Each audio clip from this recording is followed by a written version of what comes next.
Ladies and gentlemen, I want to announce that Warren H. is alive and well. And we had several long-term laughs from yesterday, which would have been 3/21, March 21st, and this morning, and inclusive this morning, Blue Rose was part of a three-way Skype call that we had with one another. And we all had several laughs, and most of what we were laughing about was the rumor-monger among us, mongering rumors without any thought of doing harm to another person. The rumor-monger that started the rumor that Warren died and then made a video about the rumor that he started. That's what we were laughing about, that the rumor monger starts a rumor and then he makes a video backing up his rumor that Warren H. died when there was zero information about whether or not Warren H. was alive or not, except from myself. And as far as I knew, I had spoken with Warren within the last week before that, and Warren was alive and well, not well enough to come on YouTube, but alive, and I was updated as to his status in the ICU. And then the rumor monger that Blue Rose and Warren and I had a big laugh over this morning, that started the rumor that Warren was dead. Then he was the only person on YouTube talking about Warren being dead because of the rumor that he started. So we all laughed about how the rumor monger has a lot of crazy ideas.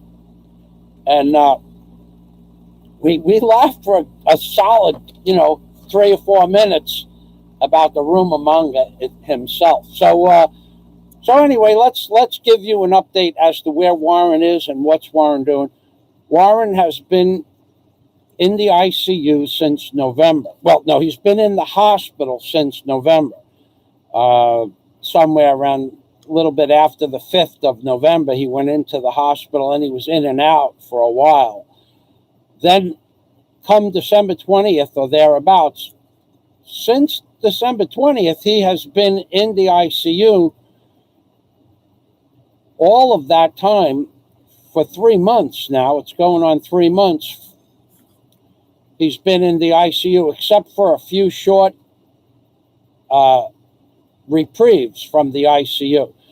So when I saw Warren come online yesterday, him and I spoke on Skype, and apparently he made a couple of videos, and he saw a couple of videos that we discussed. Hello, Chris.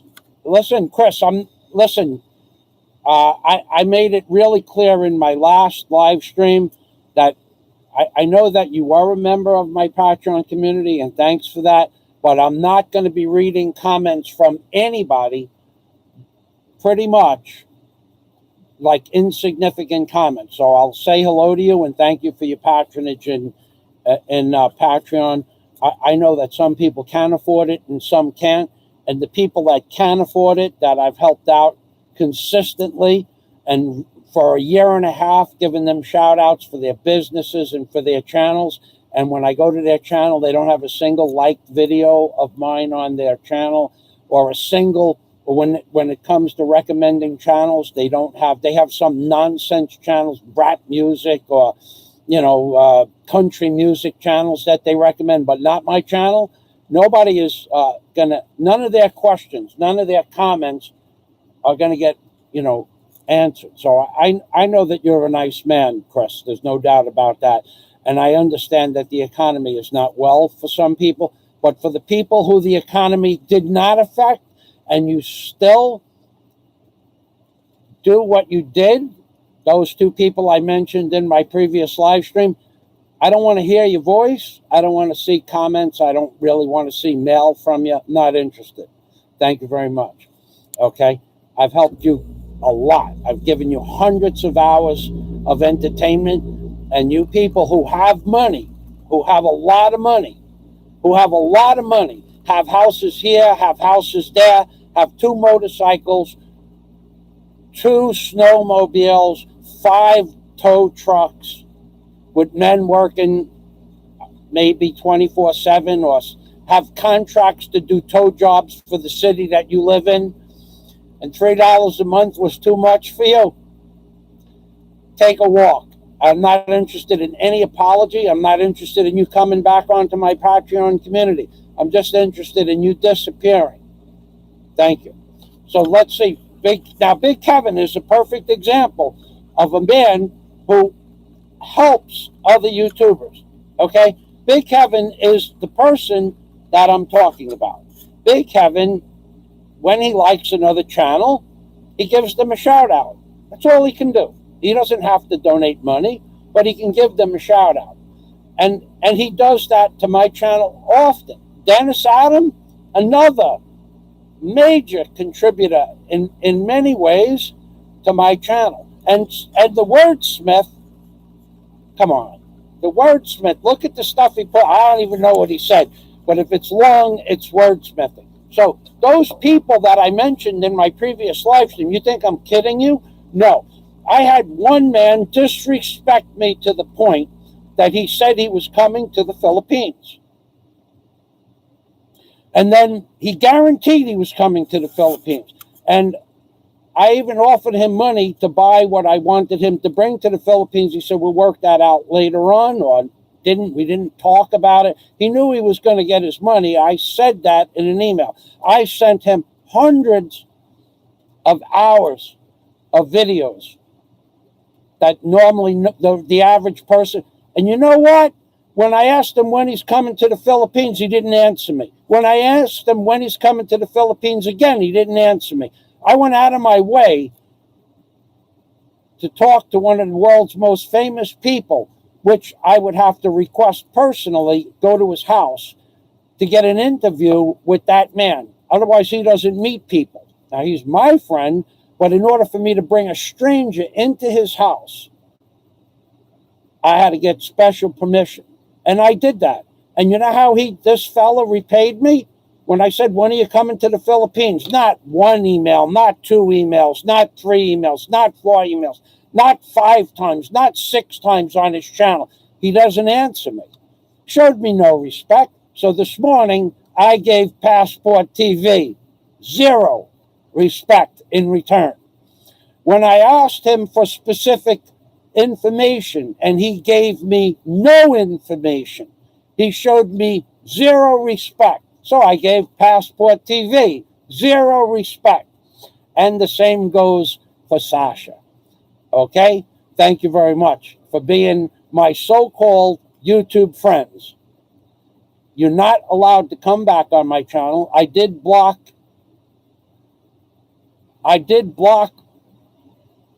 John Boone Bean, because I explained to John Boone Bean once before that he doesn't like anybody else's videos. He might push the like button, but they don't show up on his page. But my liked videos are 5,000 plus liked videos. And all of John Boone Bean's videos that I've watched, I liked, and they showed up on my like page. So if people don't have the respect for me to put my name, my channel on their page as a recommended channel, that's okay, recommended channel. But if they're not going to like anybody's videos but themselves, well, that shows a little bit of selfishness. And that's perfectly fine that you want to be selfish, but don't expect anything from me. You want to be selfish. Okay, now, am I on a roll today? No, I'm not on a roll today. I just have no respect for people that I explained to, not on 1 occasion, not on 2 occasions, not on 3 occasions, but several times. Look, if you don't put my name on your channel as a recommended channel, or like my videos and show that you like my videos, and I give you a shout out every single time you come on my channel, what's the point? I don't personally care if no one watches my live streams. I don't really care about that. This is not how I base my life, whether you watch my live stream or not.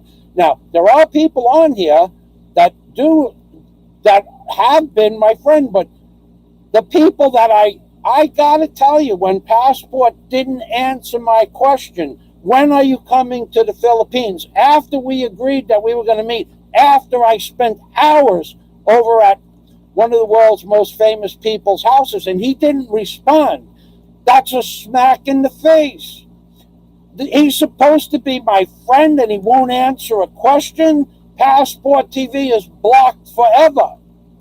Now, I don't care about everything he's done in the past. What he has showed me is no respect.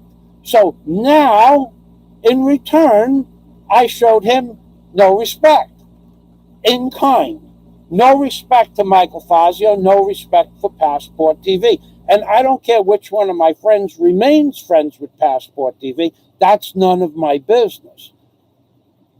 And the same goes for Sasha. You guys can all be friends with Sasha. Sasha's never coming back on my channel. For all the shout-outs and assistance that I gave, or possible assistance that I gave to Sasha, for his business, for his channel, for everything. And then he quits my Patreon at the $3 level. Really, Sasha? You could have made $5,000 on any job you got from me, potentially. Maybe you made nothing. Maybe you got 5 jobs from me. Maybe you don't even know that you got work from me, my shout-outs. I don't know. You have government contracts to collect cars from the local police. You have several tow trucks, 2 motorcycles, 2 snowmobiles, houses here, houses there, vacation here, vacation there. And you can't afford $3 a month? Really? Dude, I don't really need you in my life. I don't need to spend that much time talking about you and helping you. I don't really care. I just don't care. I don't care. As Scott Del Fuego knows, not only don't I care, I never cared, and I'm never going to care about certain things. You have proven to not be my friend, both of you, Passport and Sasha. Have a nice day. Go back over to Facebook and play with your friends on Facebook. All right. All right, so let's go up to the wordsmithing here. Chris Alexander. Now, Chris Alexander is a very nice young man who did end his pledge on Patreon and then explained to me that financially things were not good. Well, if things are not good financially, I understand that 100%. But with Passport, things are really good for him financially. And for Sasha, well, if you have 2 motorcycles plus a Harley, and you have houses everywhere, and you have tow trucks, and you have men working for you, and you have two snowmobiles that go over 100 miles an hour, things must be pretty good. And you can't afford $3 a month? That's okay. Then if I'm not worth $3 a month to you, then you're not worth anything as far as a shout out. So your only shout out today is that Chris Alexander is 10 times the man either one of you will ever be for knowing that his finances were not good. And he explained to me why he was quitting Patreon for $3 a month. Okay, same pledge, $3 a month from Sasha, $3 a month from Chris Alexander. But Chris explained to me that his finances were not good. I know Sasha can't say that, but Sasha, 5 months now, he's not a member. That's okay. I don't care about the $3 a month. But I'm not going to give you the time of day. Not the time of day. Not after this, after today, after I'm done here. Okay? Because Sasha, how many videos? How many videos did I send you? Lists so that you could watch and enjoy. How many? 100 videos? 200 videos? Same thing with Passport. How many? How many, Passport? Answer the question.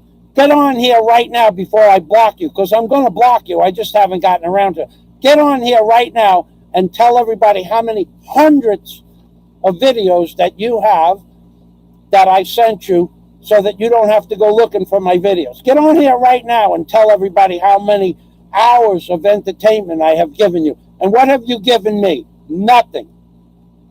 Nothing. So, I'm giving you a shout out. Passport TV, who owns houses here, houses there, goes on vacation here, goes on vacation there, doesn't care that I spend several hours hooking him up with one of the world's most famous people who he has admired. Ask him again, when are you coming to the Philippines, Passport? And then he doesn't answer my question again, like I never said it. Then I put it on his channel. When are you coming to the Philippines, Passport? And then he doesn't answer me again. Then I send him another email. Look, I asked you a question. When are you coming to the Philippines? Are you bringing the equipment that I asked you to bring, that I was going to send you the money to buy so that you could bring to the Philippines? And I hear nothing. Really? That's the kind of people that Passport TV is. Total disrespect from somebody who has given him hundreds of hours of pleasure. He can't answer a question. So, Passport, come on right now and explain to me why you didn't answer. Come on, right now. Come on. Come on. Come on, big guy. Come on, tough guy. Come on. Come on. Let me go down to the bottom of the page. Let's see if he's there. Nope, I don't see him. I don't see him. Chico says. Now there's a woman who's taken over the YouTube community. I gotta tell you, Chi, I watched that show last night. I asked the hard questions. I did put you in the corner. I did put you in the corner. Not like Passport TV or Sasha. That was pretty funny. Your reaction to some of my questions. So Chi has a show. I got to tell you also, Chi, you could be a little bit more outspoken. For people to wait for you for 2 or 3 or 4 minutes to say the word yes or no, a little bit boring. But all in all, the show was funny. Okay, so what is it that you people don't understand? So now Chi has taken over the YouTube community, vlogging community. Now, I'll watch Chi's show and I watch the Big E show because I've learned to enjoy the Big E show. And I got to tell you, from listening to the Big E, he's a lot smarter than I thought he was. And we did have an altercation between us in the beginning, but we actually moved past that. So now I'm going to say it again to the people that want to get FaceTime on here. Leave all the comments you want. I'm not going to mention your names. I went to your channel recently. I don't see a liked video. I don't see one of Mike Fazio's videos as a liked video. I don't see Mike Fazio's channel as a channel, a recommended channel. I don't care if you leave now or you leave later, but your name is not going to get mentioned in my live stream. Okay, so you think I'm kidding you? First of all, I'm not interested in your subject matter because I don't do what you do. So it doesn't interest me at all. All right. So we have Blue Rose I see on here. Let me get up to the wordsmith. I was looking for Passport to rebuttal, but he won't. He's another one of those well-off, well-established guys that wants to remain on the sidelines. He wants to be, whatever he wants to do. He can do whatever he wants to do. That's his game. So, Scott Del Fuego, so thrilled to hear from Mr. Warren. Sounding stronger, more upbeat. He is very aware of the loyalty of a true friend such as Mr. Fazio means he is one of the best around. Thank you, Scott. Yep, me and Warren and Blue Rose, we had a wonderful conversation this morning. I'm still waiting for Passport to come on and explain why he didn't answer my question. I know he's not going to come on because he punked out.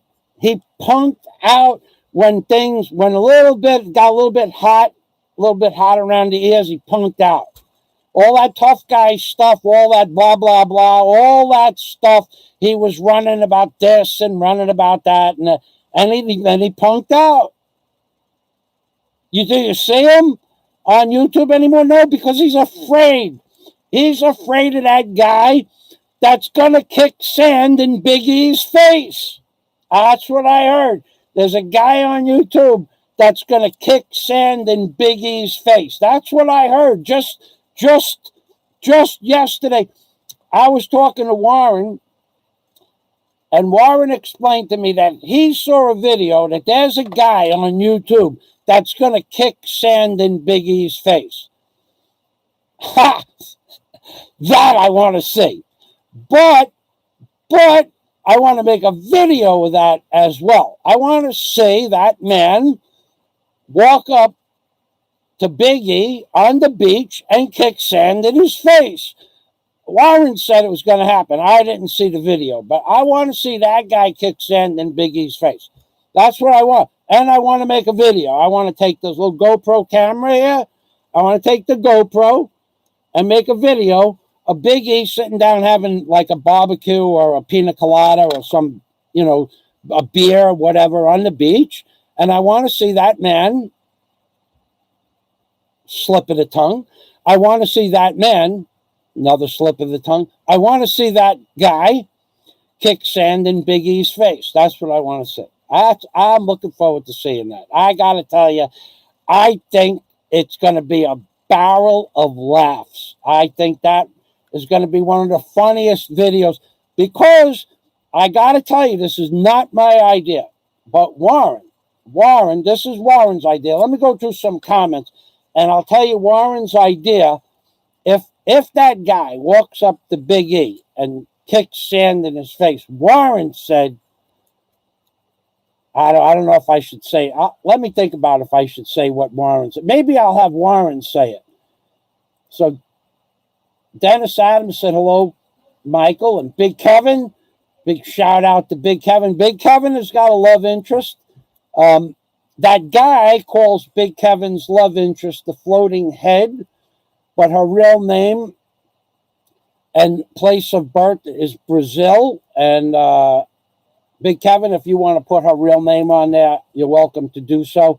I won't mention who your love interest is, but Big Kevin is going to Brazil to meet a particular woman that's been helping him out on his channel. So congratulations, Big Kevin. And that guy calls her a very derogatory term. He calls her the floating head. I got to tell you, I think, no, I won't tell you what I think about that guy. Hey, so Scott says, hello, Mr. Dennis Adam, king of the coal stove. How are you? I can't come because of the shutdown. I have canceled the April vacation time until the pandemic scare ends. Okay, so, yeah, Scott was going to come and stay in a very nice hotel, and that's not going to happen. John Escape, welcome to the machine, Scott, Dennis, Big Kevin, Chris Alexander, and John Escape. I'm 4 comments down from the top.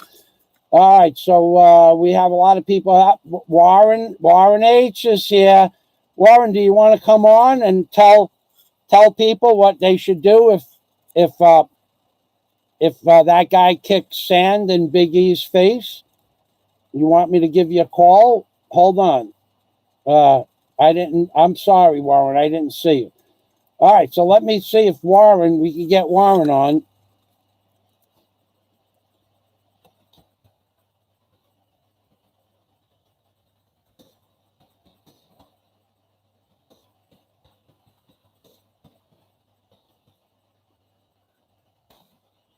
Hold on. I sent him a message.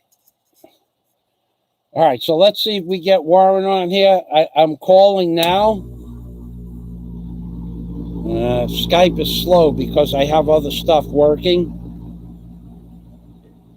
G'day, Michael. Hey, buddy. Oh, we could not connect. How you doing? I'm doing well. Something said it's not connected. Do you say hello to everybody on YouTube? Hello. Wait. Hello. Welcome to the machine, everybody. The rumor monger that's mongering rumors about you being dead. How do you feel about that? It's just pretty much typical of that person's character. Yeah, no character. I would say lack of character. Yeah. Yeah, definite lack of character. So he has to lie to invent things to make himself feel good. So tell us what you've been doing for the last 4 months, please. I've been in and out of ICU because my blood pressure has been so low. At one point, it was so low they said I should be dead.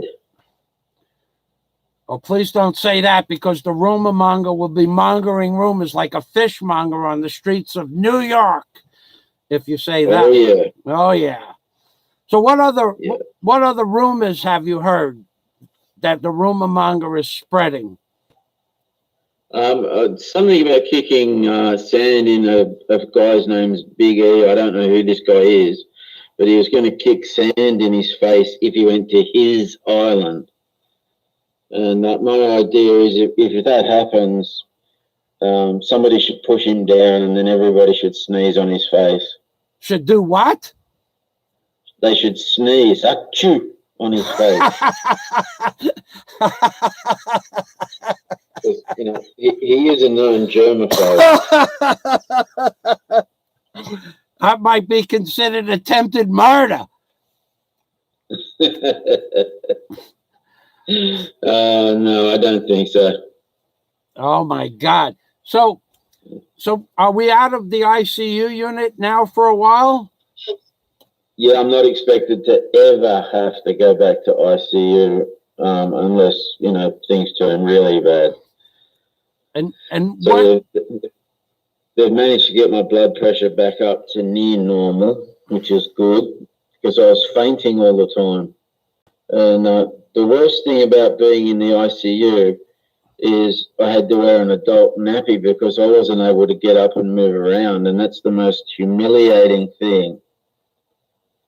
For an adult to be lying in their own filth when they know it and waiting for a nurse to come and change them like they're a little baby. It's the most humiliating, but also ground to earth. You know, it really brought me down to earth about how things are. So I'm great, even though I'm in a bad spot, I'm grateful for where I am. Warren, hold on a minute. I want to ask the people on YouTube, can you see Warren?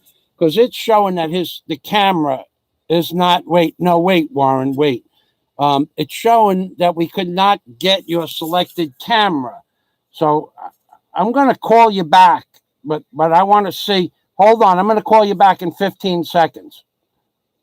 Okay, buddy. All right. So can you people see Warren? Were you able to see his picture? Because that's pretty important. Look, just say yes or no at the bottom, and then I'll get Warren back on. Okay, you can see Warren. Okay, we'll get Warren back on there. Thank you, Blue Rose. Okay, so I guess it was just a glitch in the system.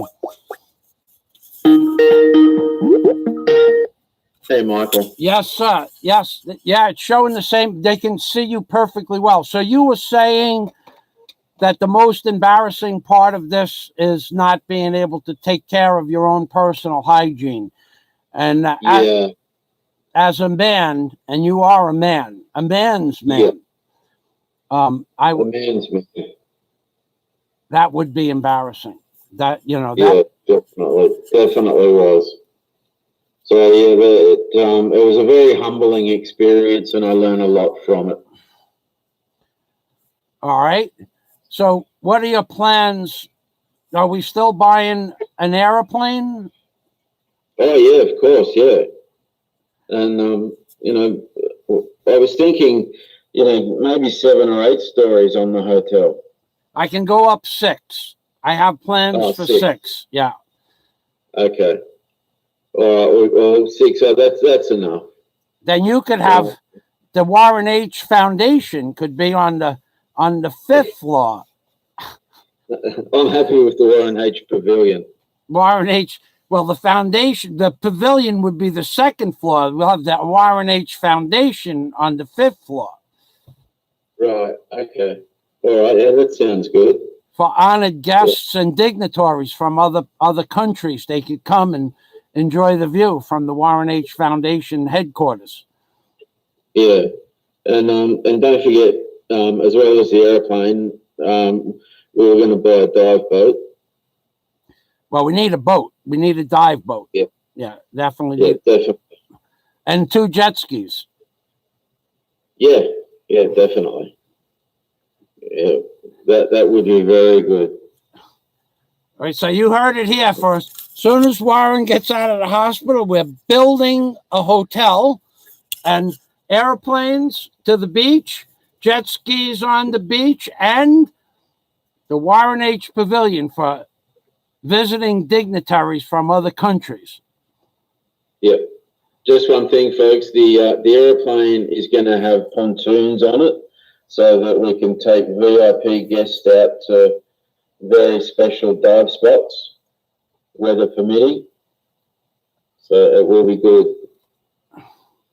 And the airplane would be really good to take certain people fishing. If you wanted to go fishing, you could go anywhere in the Philippines and collect fish. Like, there are places in the Philippines where they have like 24-inch striped bass, and there's no real regulation. That would be great to go fishing on a boat like that. You go anywhere you wanted. Yeah, it'd be unreal. Yeah, change spots in an instant. Unrestricted travel. As long as we keep under the radar. Under the radar. So, what did you have? What are they feeding you for foods in the hospital? It's not very good food, but I had salmon mornay for lunch, which on a scale of 1 to 10, I would probably give it a 1. Yeah, it's not real good. It's typical hospital food. So typical hospital food. In ICU, there's no electronics, no television, nothing like that in ICU? No, nothing. And we can't have computers. We can't have phones. They're all locked up in lead-lined safes. And it's because of the very sensitive monitors and stuff that they've got in there. Now, for me to use the phone, I had to go down to the floor below just to use the phone, or put 50 cents in the computer to use the computer that has the timed money and timed interest on it there. All right, so you're not allowed. Okay, so you got to go to the floor below just to make a phone call, which you've sent me messages. Are you allowed to play your guitar with no electronics hooked up to it? Yeah, I'm allowed to play my acoustic guitar, but I'm not allowed any electronic guitars in case the magnets interfere with the machines. Okay, so not allowed anything magnetic or copper, not anything that's going to put out a radio frequency, not allowed. Yeah. My goodness. And so you've been in ICU since December 21st, except for 3 days. Yeah. And it is so boring just laying there. You're just laying there going, what can I do? What can I do? And it just gets so frustrating. Wow. And wow, I can't even imagine that. So what videos have you been watching? What have you been enjoying since you've been out since yesterday? Well, I've only seen about 6. Some of the other island guys' videos I watched out of reluctance just to catch up on what was going on and see who he hated this week. But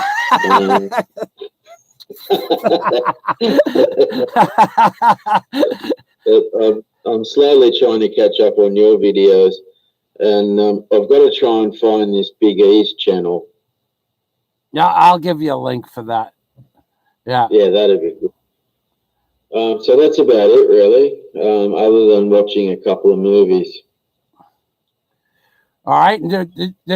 I'm sure that Blue Rose said that he enjoyed the conversation. I think you enjoyed it as much as he did. He's always been a good... Yeah, he seems like a very nice young man. Yeah, maybe we could get Blue Rose on also. Hold on. Let me add somebody to the screen. Let's see if we can get Blue Rose on there as well.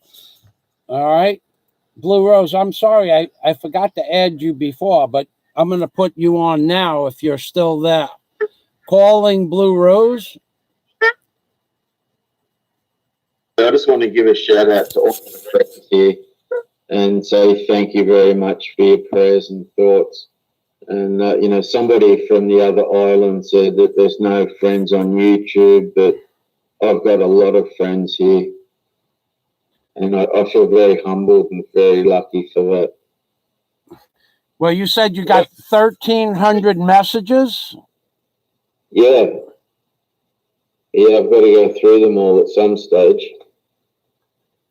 And return them. Very nice. So I don't know that Blue Rose is either able to come on or, oh, wait. Are you here, Andrew? No. Okay. So, all right. Well, that's not possible. So, what do you have? Well, I'm going to have to run because I've got an exercise class to go to. So I'll be back in about an hour, and if you're still on, I'll come back on. All right, great. Hey, it was really good seeing you and talking with you this morning. Thanks for the laughs. Yeah, and it's been good talking with everybody else here as well. Love you all. All right, buddy. Talk to you later. Bye-bye. Yeah, see you, mate. Bye-bye. Bye-bye. All right, so there you have it. Warren H. is alive and well. That's an amazing thing that we had the rumor monger mongering rumors like a fishmonger on the streets of New York City, wrapping rumors up in newspapers and passing rumors out like 3-day-old fish that the rumor monger does. That's what rumor mongers do, baby. They start rumor. Rumor monger is a monger. A rumor monger mongering rumors is a rumor monger is a man. Is a guy that starts a rumor that Warren H is dead, and he passes that through a couple of fake YouTube channels, and then he reads that, or he has one of his trolls come on his channel and say, "Did you hear that Warren H died?" And then he goes, "Oh my God, Warren H died. Oh, that's too bad that Warren H died. What a shame." And then he runs with that rumor that his troll account created in the first place. So that's what a rumor monger, mongering rumors, selling rumors like fishmongers, mongering fish on the streets of New York City do. They start a rumor using a false account. They come on their own channel, start the rumor on their own channel, and then they run with it as if it was a fact. And Warren didn't appreciate that at all. So Warren has the cure for that. As he said, when they kick sand in Big E's face, go back a little bit and see what Warren's cure for that guy that's going to kick sand in Big E's face there. Like, that's going to happen. He has the same chance of getting through that scenario as the one that where he was going to do this and that to Big Kevin. Oh, my God. Big Kevin, you scared Big Kevin. You scared him. You told him Big Kevin would never say that to my face. But Big Kevin would. He would. I think he would. I think he would say that to you. I think Big Kevin is just kicking back, enjoying YouTube, enjoying this. But I think he'd say it to your face because I've heard stories that a lot of people would say things to you that you would do this and that to because you're a bad guy. You're a big bad guy. You are a big bad guy. You're gonna kick sand in Biggie's face when he's sitting down at a beach having a barbecue. You just how is that exactly gonna happen? Are you gonna walk up and kick sand in his face and then stand there, or are you gonna walk up and kick sand in his face and hightail it for the hills? I mean, how is that possible that you're going to do that? Are you going to say, "Watch, look, here I am, and I'm about to kick sand in your face"? That would remind me of a guy named Bill Sharkey. Bill Sharkey. Now you can look up Bill Sharkey, Sharkey, Bill Sharkey. Sometimes he was billed as Irish Italian bred to fight. So Bill Sharkey was a professional lightweight at 191 pounds, but he would fight in the heavyweight division. But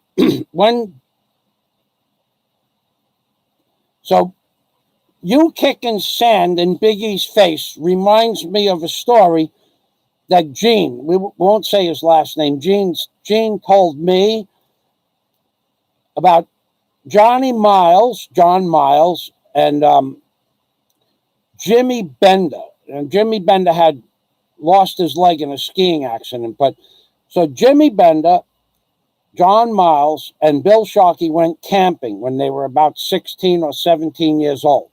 They went on to the other side of the railroad tracks camping. And there was a steak on a barbecue. And I don't know whose steak it was, but Sharkey was cooking the steak for his dinner. And Johnny Miles walked up to the steak and either took a bite out of it while it was on Bill's plate, or while it was cooking, he took a bite out of it. And Jimmy Bender laughed. And Bill Sharkey dropped both of them and then finished his steak. So that would be what you remind me of, kicking sand in Big E's face. That's what Bill Sharkey, Big E reminds me of the Bill Sharkey story. Now, I didn't see that, but I heard about it right away, because actually Bill Sharkey liked me, and I liked Bill Sharkey from the time I was a little boy, like we're talking 7 years old. Billy always was my friend. In fact, I have Bill Sharkey's wine press that he got from a house he bought on 90, well, I won't say what street. So, and yeah, anyway, that reminds me, that guy kicking sand in Big E's face reminds me of that Bill Sharkey story. I think it would be a short-lived laugh if there was any laughter to be involved. And I think, okay, John Escape. Yeah, John Escape looked up Bill Sharkey's, okay, so John Escape looked up Bill Sharkey's stats.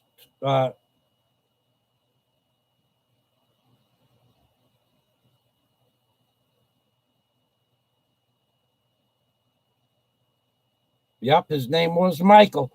So that was one of, if I had like 10 people to call friends when I was a child, Bill Sharkey would be one of my friends. And I can't tell you why, but I will tell you that he looked out for me in ways that no one else could.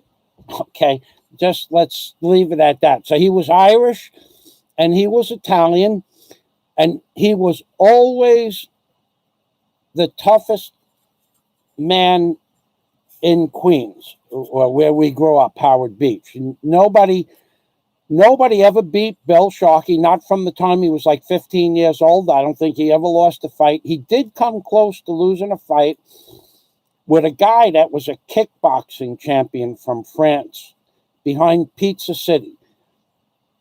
And he was the guy challenged him because that was what the guy did. He was a fighter.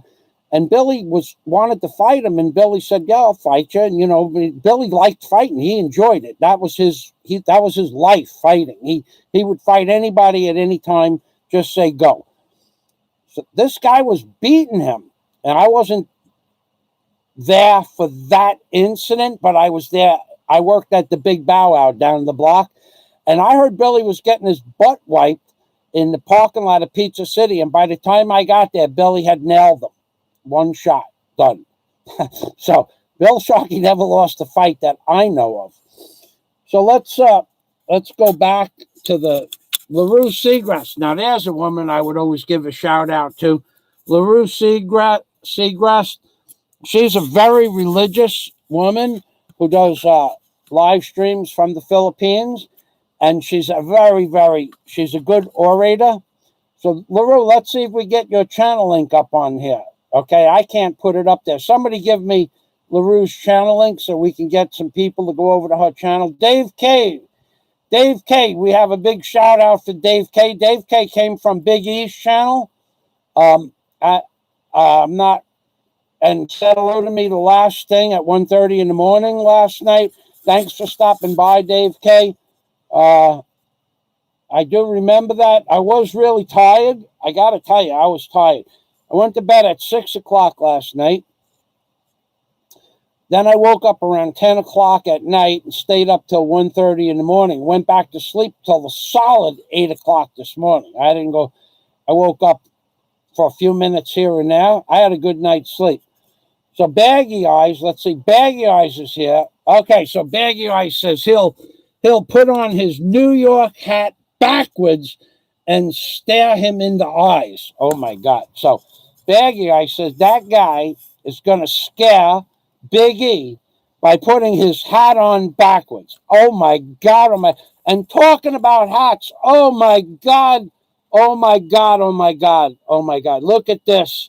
I don't have my hat on, showing my receding hairline. Damn, you see this hairline? Let me try to clear this up. This hairline from the time I'm in high school, let me try to do it. From the time I was in high school. Where is my magic marker? I'm going to magic marker my head just for you people because I love you. So I'm going to tell you where my hairline used to be. My hairline, God, I can't believe it. Hold on a minute. Hold on. Let me get a straight edge. I'm going to show you where my hairline was when I was in. I forgot my hat. I'm going to go get a hat too so I could cover up time. I'm going to cover that time up. The tough guy putting the hat on backwards. I'll do a tough guy thing too. Yeah, right. Okay. I even have a New York hat. Okay, so here we go.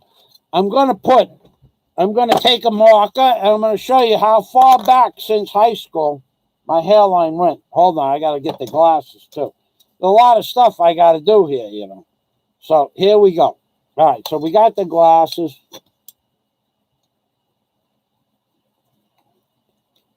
Oh, yeah. Oh, damn. Okay, here we go. Yep. I don't know that you could see that. No. All right, that's not the good marker. Do we have the good marker here?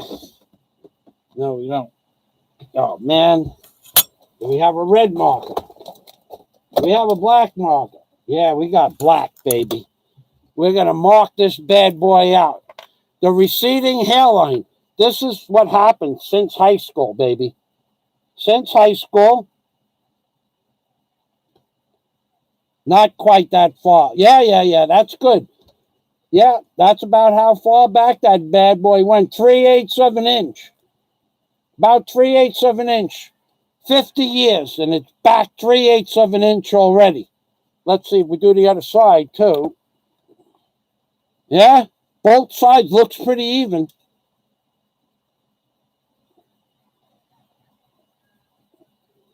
Oh, my God. Look, yeah, it's happening. It's happening. My hairline's back. Oh, no, I put the mark in the wrong place. Yeah, it's back 3/8 of an inch. It used to be straight across there. Oh, my God. Oh, my God. Let me get a hat. Let me put that hat on backwards, baby. That makes me tough. Oh, by the way, tough guy. To the tough guy that's going to kick sand in Big E's face, I'm going to bring a camera. I want to see that happen. I want to see that happen. I want to see that happen. I want to see that happen. I want to see you kick sand in Big E's face. That's what I want to see. If you said it, must be true because you said it. And you're a man of facts and truth. You don't lie about anything. You never get butthurt. I mean, nobody ever everybody, butthurt. That's a good word. Everybody on YouTube is butthurt. Everybody. Every man, woman, and child that you harassed on Facebook. Every man, woman, and child on YouTube is butthurt. All Every single person is butthurt. You are the only person that's allowed to talk about other people because you have to set them all straight. That's your job. You've already said that in multiple videos. It's your job to set everybody straight. Everybody's butthurt. Big Kevin is butthurt. RCL's Corner, welcome to the machine. Thanks for stopping by. Big Kevin is butthurt. Passport TV is butthurt. Big E is butthurt. Chief Corsairs is butthurt. Michael Fazio is butthurt.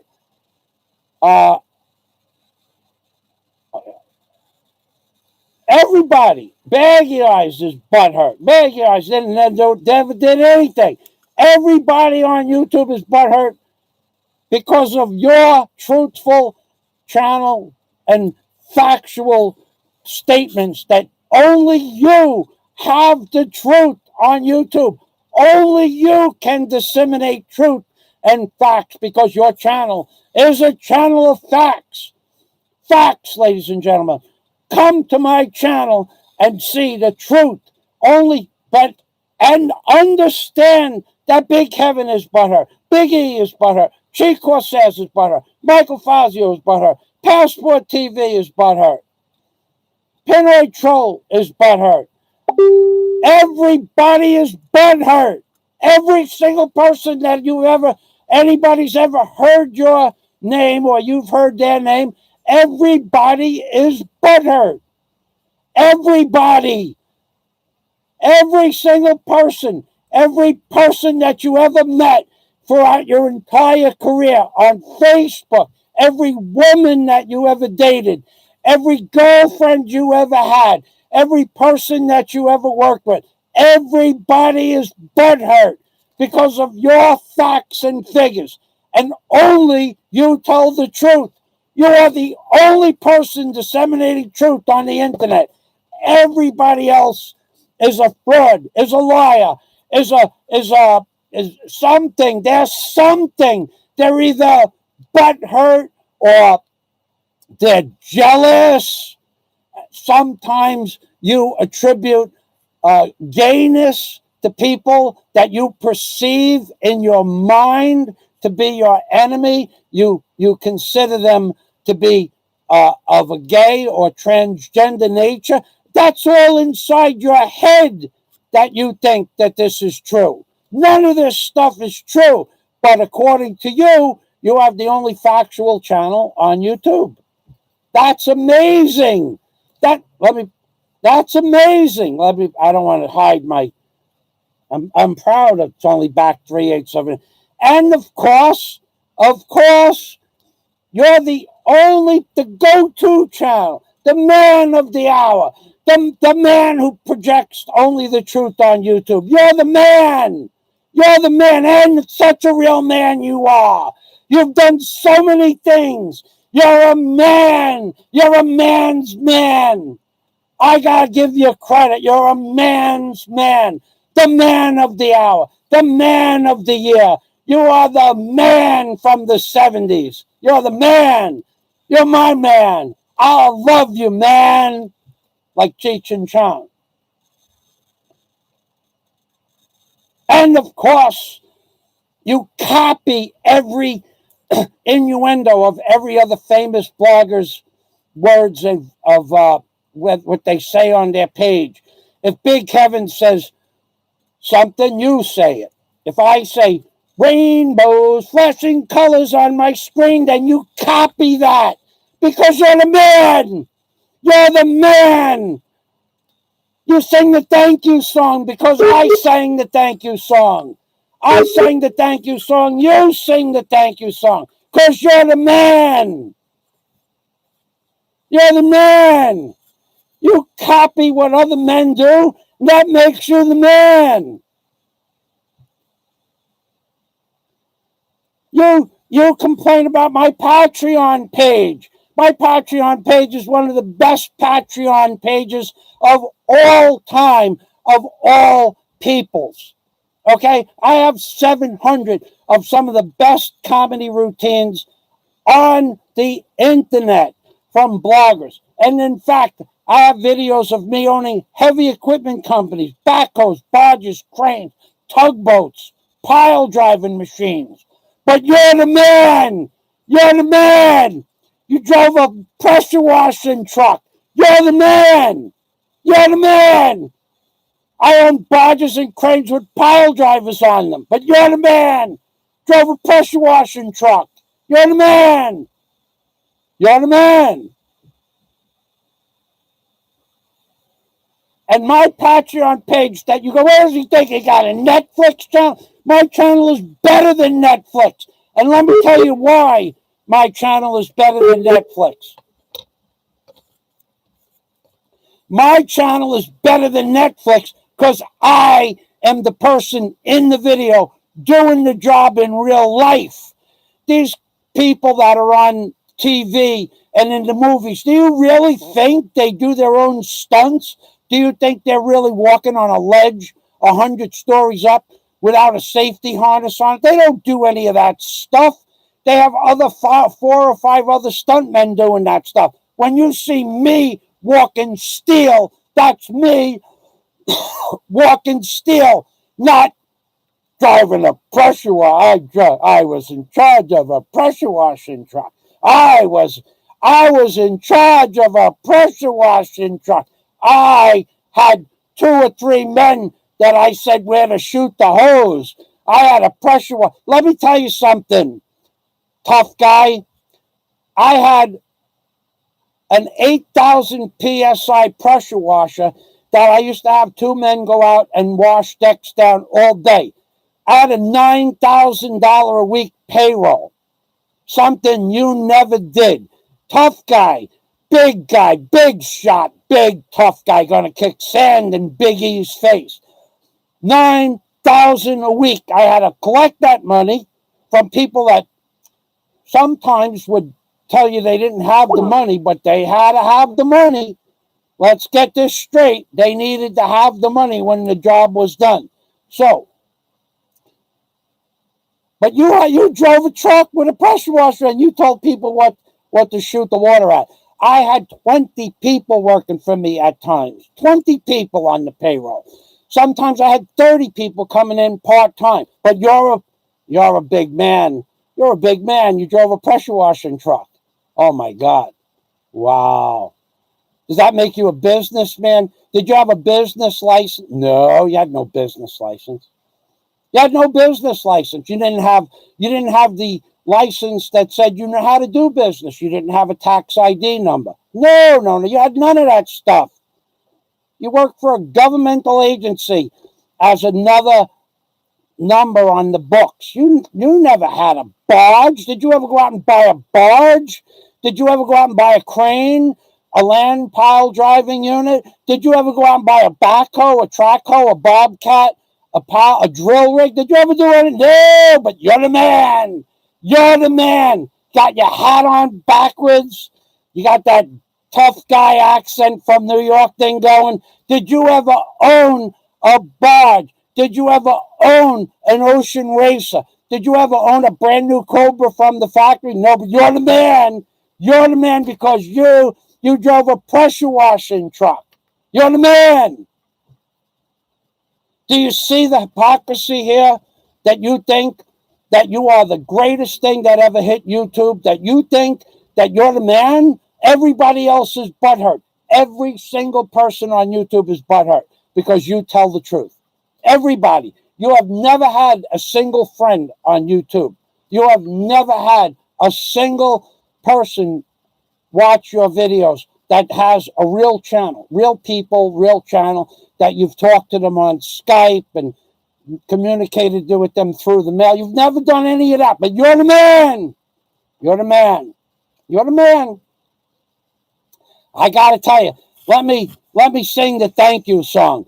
Thank you for all your great content. Thank you very much. That's another song you took from Daisy and myself, the thank you song, because you have not one molecular structure of the creative gene inside your persona. Not one aspect of your persona has anything to do with creativity. You plagiarize everybody else's channel, everybody else. And then you accuse them of being butthurt. That is your modus operandi, to critique, to belittle, to degrade, to malign, to slander, and every other attribute of that nature. Every attribute of negativity do you portray on every single person that has ever, even just one time, crossed your path. After a week, 2 weeks at best, they're butthurt. And you have to set that person straight. You have to set them straight. It's your job. According to your words, you have to set those people straight. I don't know where you get the authority to set over 20 people straight. Over 1,000 times you have posted something and take it down, setting people straight. This morning's video where you're going to kick sand in Big E's face. Where do you come off saying that you're going to kick sand in a man's face, and for what reason? And what makes you think you're going to get away with it? And what makes you think that you can say it and take it down and that it wasn't recorded? I don't know. I don't know. This is because it's your truth.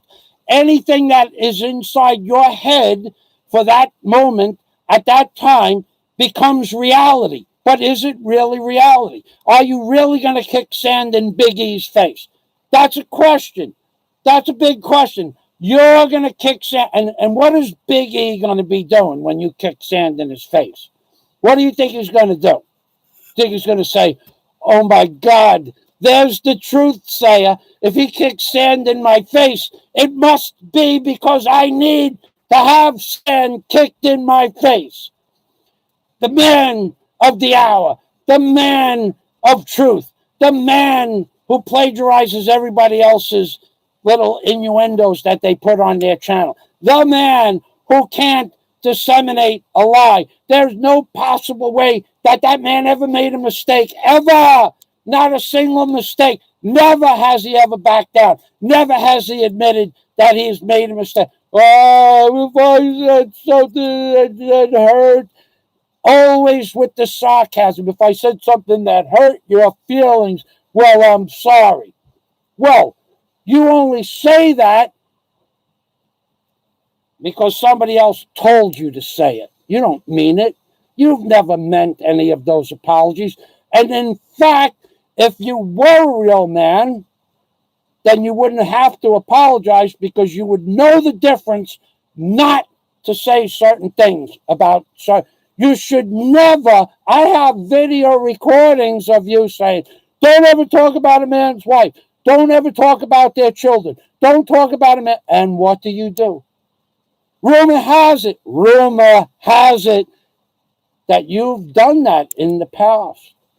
Rumor has it that you've talked about other people's wives. Rumor has it you've talked about other people's children. Rumor has it that you've talked about other people's girlfriends. Now, I know for a fact that you talked about my girlfriend. You made video after video after video. Should I show you the list? Should I turn this camera around and show you the playlist? No. Let's wait for a more opportune time to show you the playlist that I have. Special. I made a special playlist because you're a special person in my heart. You are a person. You are a man. You're a human being or an entity that lives on this planet that has abused every single person they have ever come in contact with. There is nobody that has ever come in contact with you that you haven't abused after just a short period of time. So that says more about you than it does me talking about what you've done. And there's oh my God, the videos that people send other people, the amount of videos that have been sent to other people about myself and about Miss Daisy May and about Dave and about Popeye. The amount of videos that people are willing to send in regards to other YouTubers is amazing what people have grabbed on YouTube. But I can rest assured knowing I have never one time ever said anything about anybody's girlfriend, wife, or child. Now, if you perceive that to be the case, follow through with your emotions. But your emotions are not reality. And maybe somebody's misleading you down an improper path of false hopes. However, maybe they're not. Maybe they're correct. But one thing for sure, I have never mentioned anybody's wife, girlfriend, or daughter by name, or even insinuated about anybody's wife, girlfriend, or daughter. And I'm proud of that fact. But can you say the same thing? Can you say the same thing? I don't know about that. You can say it, and inside your head, it might be reality for an hour or so. But the facts remain that there are people posting stuff all over YouTube about myself, about Big E, about other people that other bloggers. There are people posting stuff all over YouTube about other bloggers. Every possible insinuation that they could make about me or Big E or Chi or anybody else. The videos are flying like pancakes. And we see Super Chat. Oh my God. Oh my God. Oh my God. Time to get out the pot. Made a lot. Oh my God. Dennis Adams just throws $20 on the screen. And I got to tell you, this is how the song should be done. Thank you very much, Dennis Adams. Salamat. And another one, flashing colors on the screen. John Escape with a major super chat to the Fazio Foundation, because not only is John Escape a super chatter, but he is a major contributor in Patreon. John Escape, salamat. Thank you very much, John Escape. Thank you very much. Now we have Scott Del Fuego, the wordsmith. Okay, so Scott Del Fuego was being facetious. Scott Del Fuego wants to meet you. He's looking forward to meeting you. Hopefully you will kick sand in his face too. But let's start off with a little guy called the Big E, because Scott Del Fuego's bigger than the Big E. I'll tell you that right now. Maybe he will. Maybe Big E is 6'6" and never had to fight because he was a big dude and nobody tried him. Possible? I could see that. So this is Scott Del Fuego talking. Maybe he will. Maybe Big E is 6'6" and never had to fight because he's a big dude and nobody tried him. Maybe that orange hair makes you tough. Or maybe he's going to catch an epic ass whipping. Okay, so, well, Scott, no, Big E has probably had his fair share. Big E went through the Marine Corps, and I think that Big E is going to be able to handle a little bit of sand in the face. So just to give you an idea, I think that Big E is going to prevail. And the other guy, he's welcome. In fact, I had a conversation about this. Big E says he's looking forward to having sand kicked in his face. I don't know why. I don't know why somebody would look forward to that. Okay. We have Scott the Fuego. Watch this rant and you see why it's better. Some Obama partner, politically correct, bull BS driven without a genuine emotion in 10 miles. Michael, man king, still with coffee and an attitude of true grit. Thank you, Scott LaFrago. Jack Thompson said, real men take chances, learn a trade, get paid for their knowledge. And that's why people like my Patreon page, because they see a real man, that would be me, as opposed to someone who is not a real business owner and or entrepreneur. You're not an entrepreneur. You've never owned a business. The only business that you've ever owned, I don't want to tell you what business that is, but what I've heard on your from your recent rants, you're not having much luck in the real estate business, are you? Not a lot of luck in that real estate business. And to be honest with you, not a lot of luck to be had in the real estate business. It's a roulette wheel. It's a crapshoot at best. So it's not all your fault that you're not having such good luck. Plus, you have nobody looking out for you that knows how to sort through the backgrounds of potential renters. You're not going to get a good background, a bad background check. If there's a person in another person's house and they want to move into your abode, the guy whose house the guy is in is going to say, yeah, that's the best tenant I ever had. Meanwhile, he hates the guy. He just wants him out of his house. He doesn't care if he puts him in your house. So you're not going to get an honest review about a tenant that's in somebody else's house. Then you don't want to pay for a background check, which costs about $200 for each person. I used to have it in the contract. Here's the contract, 16 pages. And the signature page, 17 pages. You want this apartment? Read this contract. Give me $100 and I will do a background check on you. If they would give me, and it would come off their first month's rent. And they would say, are you crazy? I don't want to live here. You have too many rules. I say, okay, I'll leave the place empty. Easy to do when you're making money. Hard to do when you're not making money. But when I had an apartment, beautiful house on the water in Key Largo, I kept my apartment empty if they didn't want to pay me $100 for a background check. Or, and I got to tell you, the laws in Florida, the rental laws in Florida, completely different than the rental laws in the rest of the continent or island that you lived on in America. The law in America is you have no rights against the tenant, none at all. And you got that part right. First thing that I ever heard that came out of your mouth that you got right. But the law in the Florida Keys is different altogether. Here's the law in the Florida Keys. You have a tenant. They have 2 months. First of all, it's 2 months security, not first, last, and security.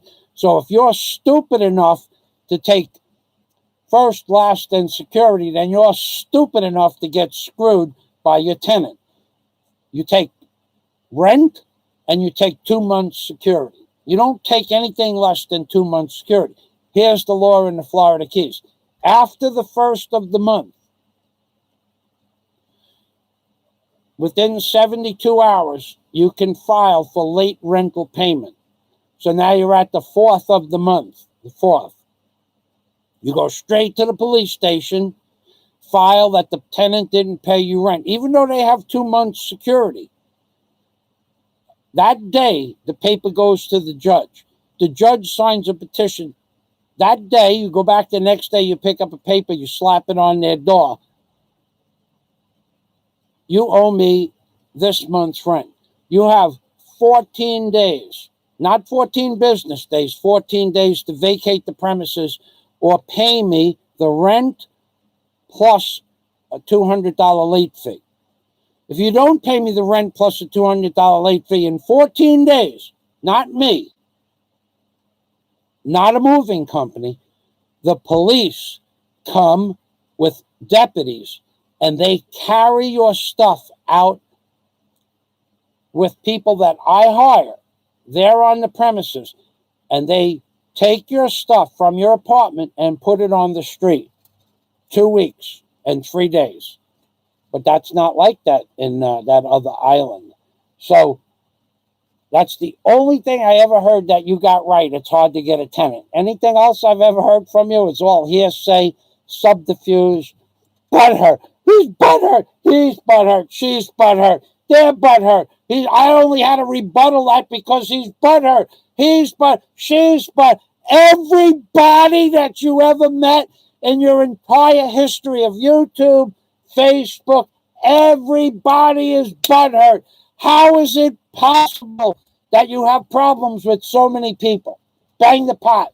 Oh, I see. Bang the pot. I'm going to bang the pot. John Escape says bang the pot. I just got to that comment. Watch me bang the pot. Hold on.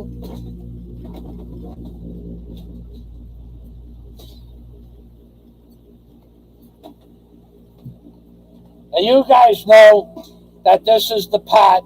Now, I don't really want anybody to send me any money because already John Escape already sent enough cash for me to bang the pot. So let's go down and baggy eyes.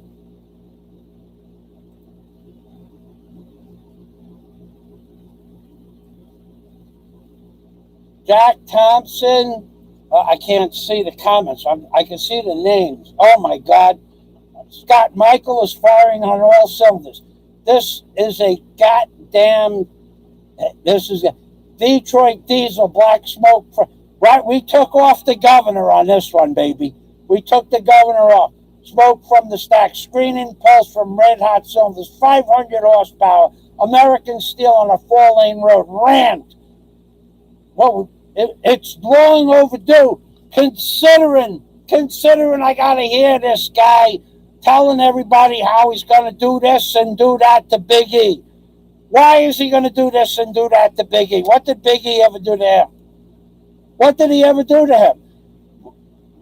Okay, words. Now, another thing you got to hear from this guy all the time. Every day you hear the same thing. None of your business. My business is none of your business. But your business is my business. Every day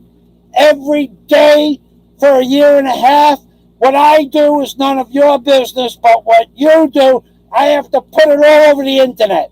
Every day, I got to put your business on the internet.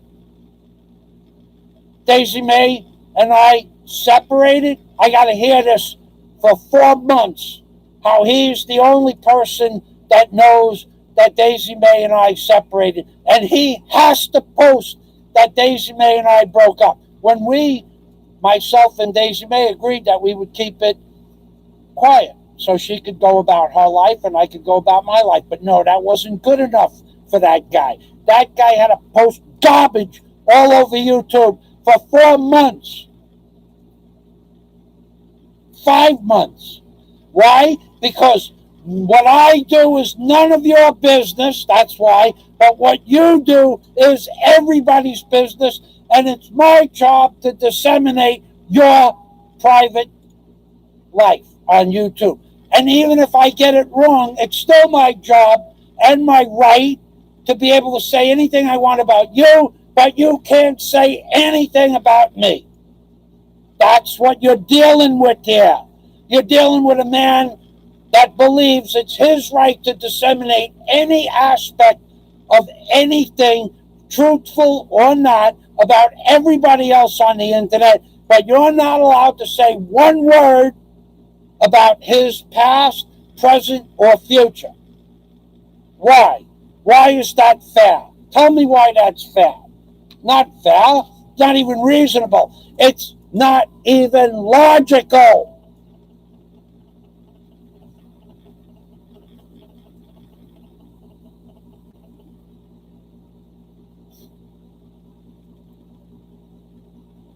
Dennis Adams says, I paid a guy $500 to get out of my house, my old house. It worked. He was gone within 24 hours. Problem that could have been dragged out for 2 or 3 months ended. Then I sold the house. Yeah, having tenants is hard, very hard. Jack Thompson loves LaRue Seagrass. Thank you, Jack, for showing LaRue Seagrass the love. And that's another thing. I got to tell you, that was your fault. That was your fault. To not have it in the contract, who's going to pay what part of what bills? You screwed yourself there, buddy. You screwed yourself, because after owning a house for a certain amount of years, you should know to put everything in a contract. Everything needs to be in a contract. It all needs to be written down. There's no way to collect that money in the court of law, by the way. Even you have it in the contract, it's not legal. But you could write it down, and if they're stupid tenants, they'll give you the money.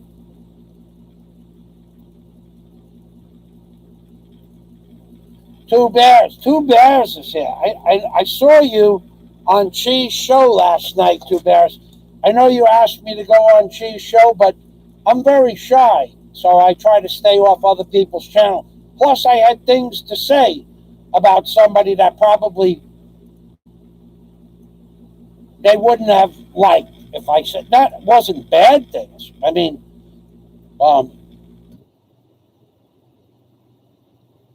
I had things to say about somebody that I shouldn't be saying, so I didn't say it. But I had things to say about somebody, and they wanted me to go on the show and talk about dating services. Well, I got to tell you, nobody wants to hear about my previous dating site experiences, because they will say either I'm lying or I make up half the story. But I could tell you stories about being on a dating site from as far back before I met Daisy May. I had to talk to 3,000 different women before I met Daisy. She was the only woman I ever met who showed up when she was supposed to show up, never ran out of a load. Occasionally the internet would drop, and a half hour or so later we would get reconnected. She never asked me for money. If I offered to send her money, she would never accept it. Daisy was the first actual, true, real, honest human being and woman that I met on a dating site. And I was on a dating site since 2010. So I met Daisy in January 21st of 2016. So I was on a dating site for five and a half years before I met one real woman, and that was Daisy May. And then what do I hear? I hear derogatory comments about Miss Daisy May on different channels. Well, we got most of that behind us now, didn't we? Yeah, we did. Because nobody wants to hear my version of the truth. And my version of the truth is not pretty. That's why I didn't go on Chi Casares' show and talk about dating sites, because just the bottom line, what I think about dating sites, I think if you talk to 1,000 women on any given day or week or month, because it takes time, I think that I'm being real careful here. Okay. I'll preface this with the women in the Philippines are very simple people. They believe that by not putting whether or not they have children on their profile, they believe that it's okay to not put whether or not they have children on their profile. And of course, that's their prerogative. The question isn't mandatory. Should be mandatory, but it's not. So they believe it's okay to not put down whether or not they have a job. They also believe it's okay to not say whether or not they're married. But what that means is that each and every single man that knows the law of the Philippines understands that they have to ask the woman if they're married. Because if the woman is married and she doesn't put that information on her dating site profile, and the man dates her, there is a law on the books that says that if a man or woman in the Philippines is married, they can get an annulment, or of course they can get a divorce. But if that man and woman are still married, there's a law on the books that says if you can date them, that's not a problem. But if you sleep in their residence, the law says that you are committing adultery. Now, it's only punishable if someone institutes the law. So if no one cares that the law exists, and no one cares that their ex-boyfriend, husband, or wife is sleeping with somebody, then no one cares that that happened. But getting back to why I mention this, on a dating site, if the woman doesn't put that she's married down and you decide to go to the Philippines and you forgot to ask the question of whether or not the woman is married, and you go there and sleep with her husband, you just traveled 3, 4, 5,000 miles, and you go there and her husband lives down the block and finds out that you just traveled to the Philippines and you're sleeping with the woman that you've been talking to for 6 months on Skype or whatever, the husband can have you arrested for sleeping with his wife if he chooses to do so. So the reason I asked, and that why I didn't go on Chi's show to say these things, is because people don't want to hear this. They just don't want to hear that the woman may have 3 children. So if the woman doesn't put down she has 3 children, and she just puts down, I have children, yes.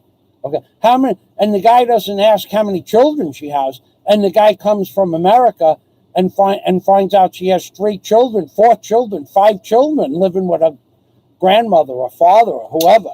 Well, then that man just spent $3,000 to $5,000 to come to see this woman, and now he's going to be responsible for her children as well. And maybe he wants to do that. Maybe he wants a predetermined family. That's okay.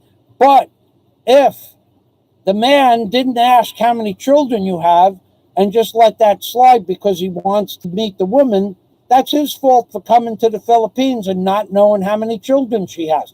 It's his fault for coming to the Philippines and not asking her whether or not she's married, especially whether or not the woman is married, because if the woman is married and you date her and sleep, not date her, that's okay.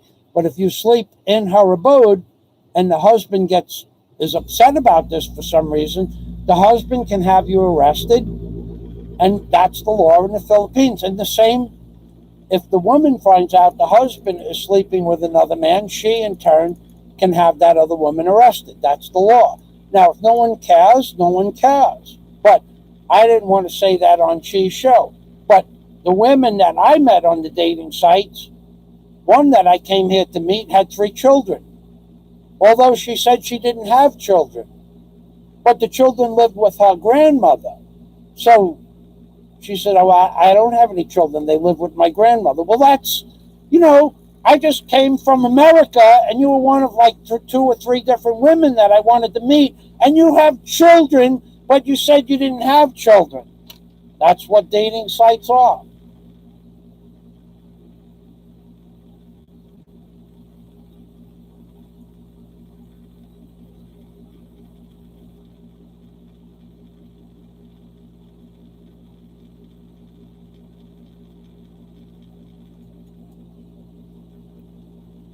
I'm reading some comments.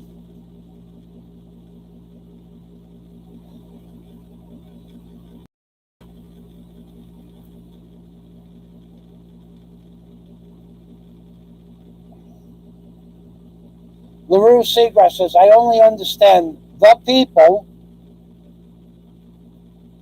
who work and their gain in general. That's a good statement, LaRue.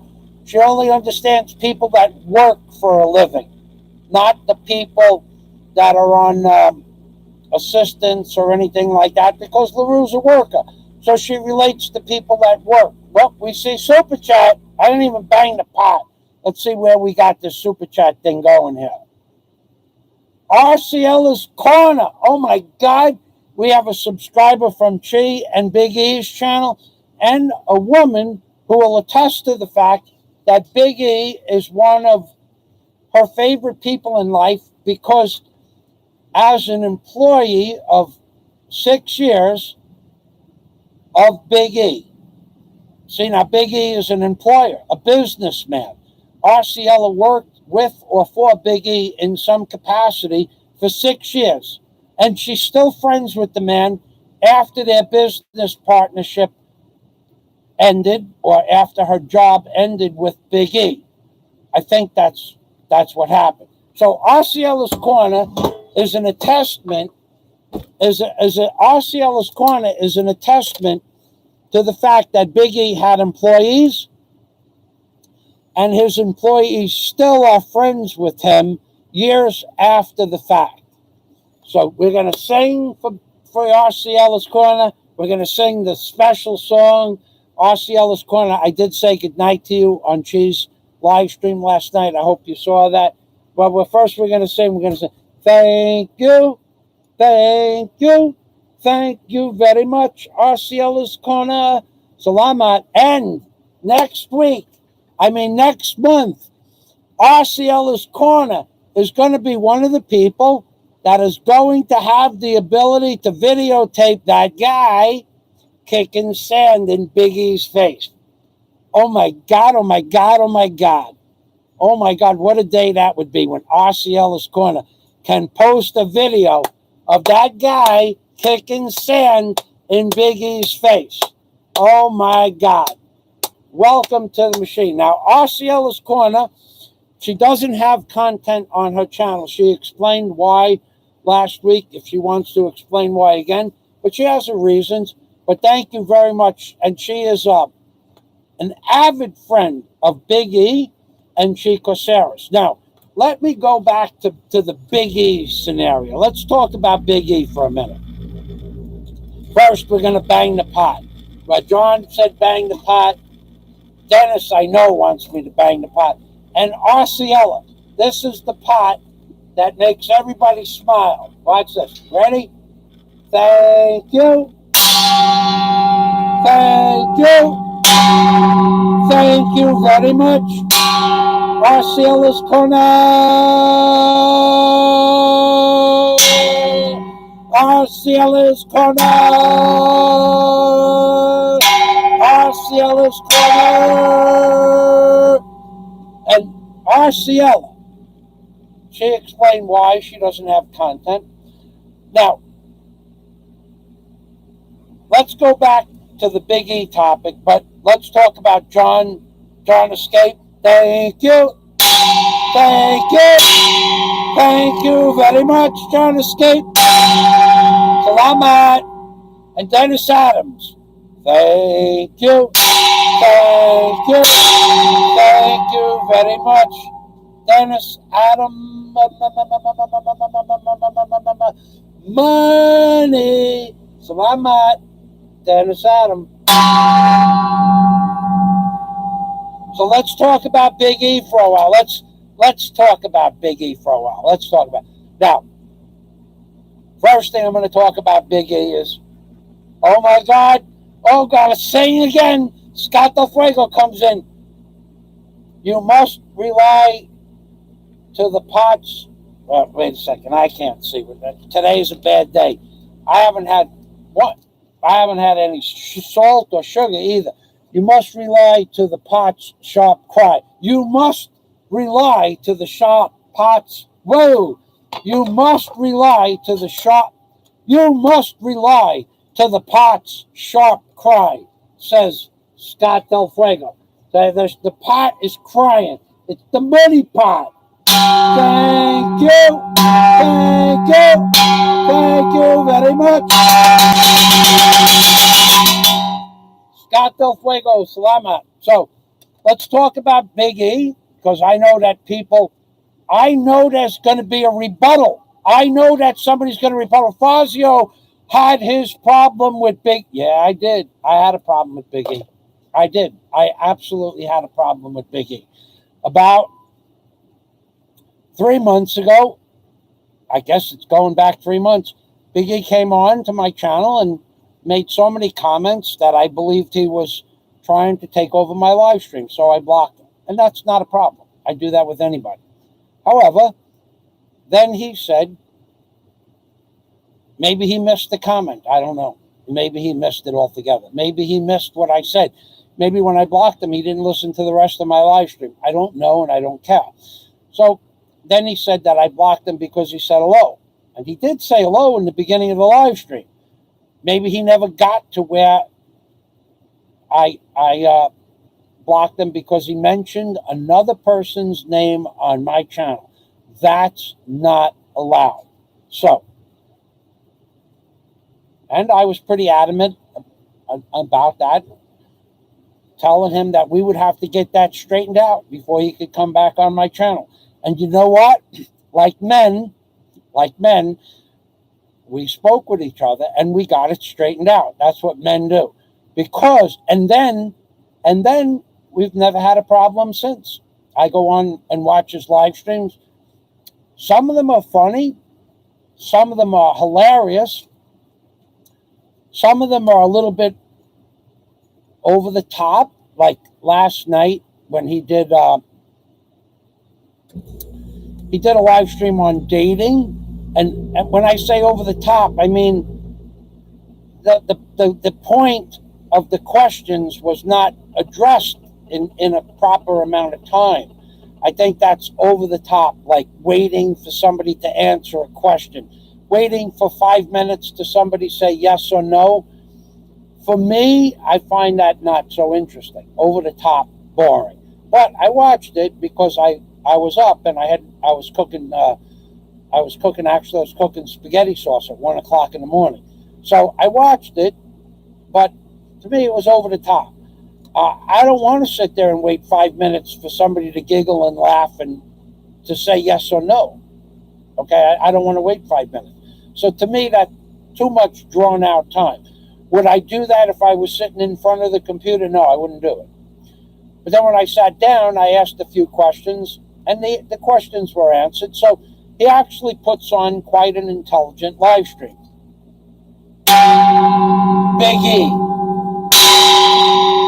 Shout out. Shout out. Shout out. Shout out.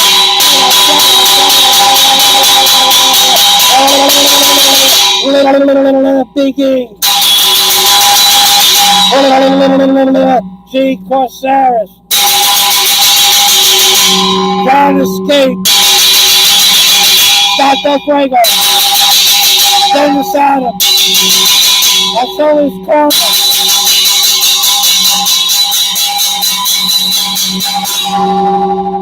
Shout out, shout out, shout out, shout out.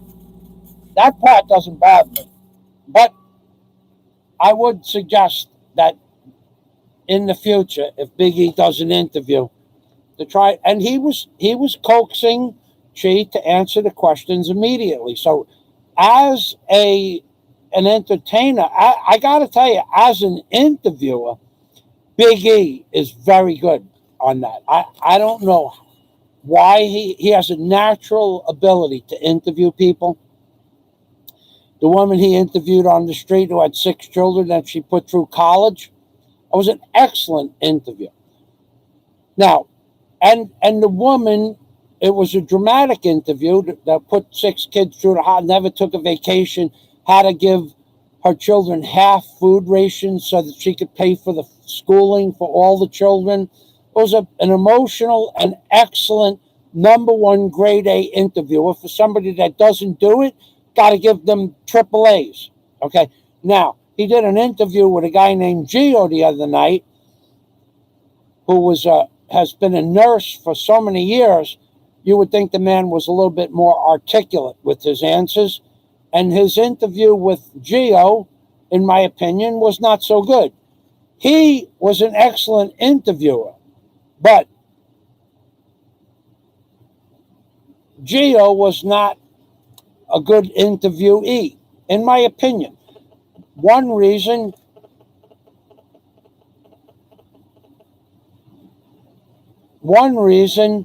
that Gio was not a good person to interview is because Gio kept interjecting, God is going to solve the coronavirus angst, the anxiousness that people are getting. Believe in God and your anxiousness and your fears will go away. Well, the interview could have accepted that as part of the interview, but Gio kept going back to God. I got to tell you, no one wants to hear that. Okay, so again, I was cooking and listening to the interview, and when I sat down, I shut the interview off. I shut it off, and I went back and listened to it, the rest of it the next day, and I didn't enjoy the interview at all. Too too much time lagged. I mean, for something that Gio has done for 20 years as his profession, that he didn't know the answers spontaneously. I'm not saying he's not a good nurse. I'm not saying he doesn't love his patients, and I'm not saying that he doesn't believe in God, but he's not articulate enough to be a good interviewee. He's not sharp enough. He's not fast enough with the words. Now, and I found it very annoying that he related everything. As soon as he got jammed up a little bit, Biggie asked Gio a question. I'll give you one example. If a person has a prescription and the person is in the hospital in a room, and Gio is the person's nurse, and the prescription calls for something called beta benzodines or beta benzodines, benzos they call them. If I think he said the long word. I don't know what the word means, benzos, but if the prescription calls for something called benzos, and Gio has to give the person the tablet with the benzos in the cup, would Gio give the person the medicine? And I mean, and does he have to? Does he have to give the person the medicine? Well, I mean, that would make sense. Otherwise, Gio would lose his job if he's not following the doctor's prescription. But Gio came back with maybe I would try to tell the person to believe in God and you won't need this medicine. But that wasn't the question. The question was, would you say no to administering the benzoids or whatever they were to the guy? And Gio's talking about God again. That's not a good interview. So, but it had nothing to do with Big E. Big E runs a good interview. He's really articulate. He actually asks real intelligent questions, and even when he goes off topic, he digresses right back to the topic at hand. So Gio, being a poor interviewee, does not make Big E a bad interviewer. Now, does he do some crazy stuff? He does age-restricted videos. That's okay. He puts age-restricted at the bottom of the videos, and he talks about anything he wants. And that's okay. YouTube says put age-restricted at the bottom of the video and keep it, within a certain parameter, and you could do that. So let me go back to the comments here.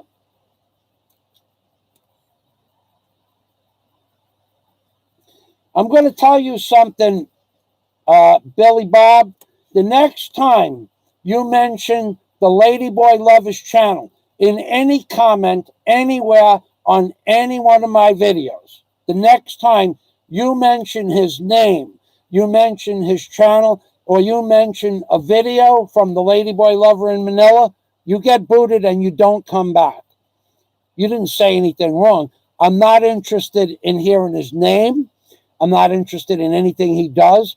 I'm not interested in his channel. I haven't been on his channel in a year and a half, and I don't want to hear his name, his channel. I don't want you advertising for the Ladyboy Lover in Manila. I don't agree with his lifestyle. I don't agree with his content. If you do it again, and I've told you this before, and you keep coming back with, well, I didn't mean anything, don't do it again. Last warning. The last warning I will ever give you. If you mention the Ladyboy Lovers channel in Manila one more time, a video from him one more time, and you think it's funny, I am blocking you forever. Okay? Now, you don't think that's going to happen. Just put down his initials at the bottom of the page and watch what happens. Go ahead, do it. I'm tired of hearing you advertise somebody else's channel. In fact, I'm about 5 seconds away from blocking you totally. Okay? Maybe 4 seconds now. I have had it with you. You know I don't like people posting other people's names or their channels on my channel. And you do it consistently. You think it's funny. It's not funny. Don't mention another person's name or channel or video or playlist or the name of their video. I'm telling everybody here. Okay, and here I see. And here I see his name again. And I go down and see the name again. You did it. You did it anyway. Okay. Somebody shit can Billy Bob.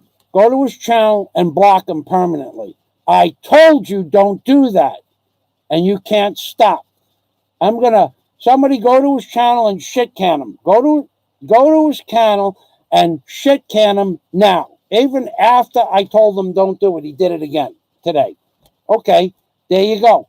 Shit can. Permanent. Don't come back. Start another channel. I don't care. You've been with me for 7 years. Shit can that guy. Thank you very much. He's gone.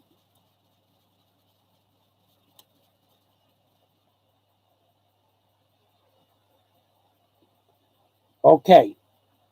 Okay, so Jack Thompson, there will definitely be a rebuttal after all of this pot bang. Hey, the pot makes a lot. It's a bag of pot makeup. I didn't request the pot. The pot didn't request me. I didn't hear the pot calling me. The pot wasn't calling the kettle black. The pot was summoned by John Escape. Who the heck am I to deny John Escape the pot? I mean, that would be like me, a beautiful woman, saying, Michael, please, let me take you out to dinner. And after we're done with dinner, let's go to Alona Beach and watch the fire show at, where they do the Zumba. And after that, I'm going to get a nice room on the beach and with a view of the beach. And I'm going to give you, first we're going to take a nice hot bath or shower, and then I'm going to give you a massage, and then we're going to go to sleep and relax, and in the morning we're going to have breakfast on the beach. Who am I to deny that woman the pleasure of Michael Fazio on the beach? Who am I to say no? So it's the same exact thing when John Escape says get the pot.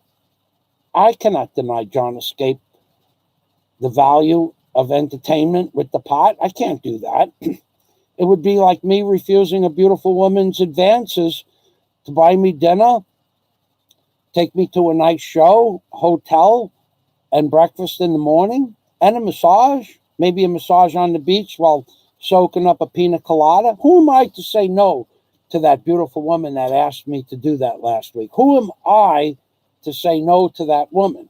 Why? Because she liked my personality. But who am I to deny her the privilege of being with a great entertainer as myself? I'm nobody. I can't do that. I would have woke up tomorrow saying, what the heck is wrong with me? Okay, but did I put it on YouTube? No, I don't put that stuff on YouTube. That's none of anybody's business to put a video. I do. I could.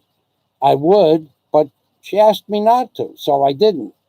Okay, so, but who am I to deny that woman the privilege of being with one of YouTube's greatest entertainment personalities? Nobody. I would have regretted that for the rest of my life, I got to tell you. But when John Escape asked me to bang a pot so I can make a lot, I cannot deny John Escape that I can't do it. I don't have it in me. Somebody says to me, get the pot, bang the pot, make a lot. I'm going to go for it. I'm going for it. Just like I'm going to go for the rest of the comments now. And I don't understand what these guys don't understand.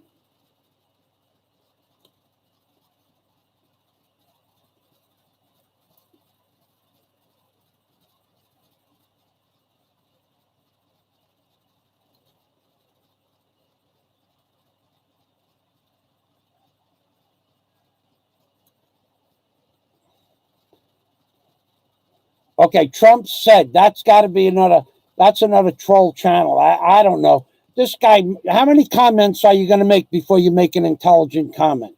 Really? All right. How many comments? Get this guy out of here. Come on. Get the hook. Get the hook. Trump said, I'll bet you $1,000 you don't have a single commenter. Get this guy. You know who this is. This is that guy. Let somebody shit can Trump said. Thanks very much. Okay.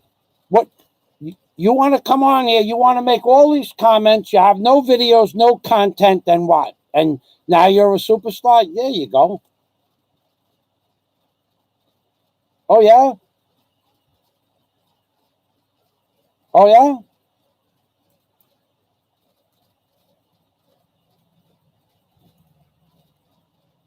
Real dude, show me a video. Post a video with your link on it. Go ahead, do it now.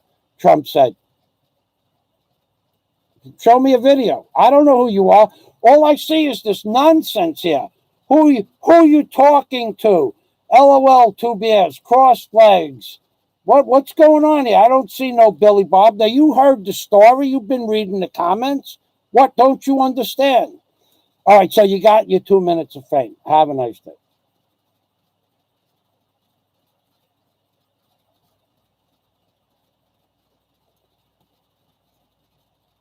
All right, well, if you have content, you can't post links. That's true. All right, maybe I'm mistaken. But, now you took me off track.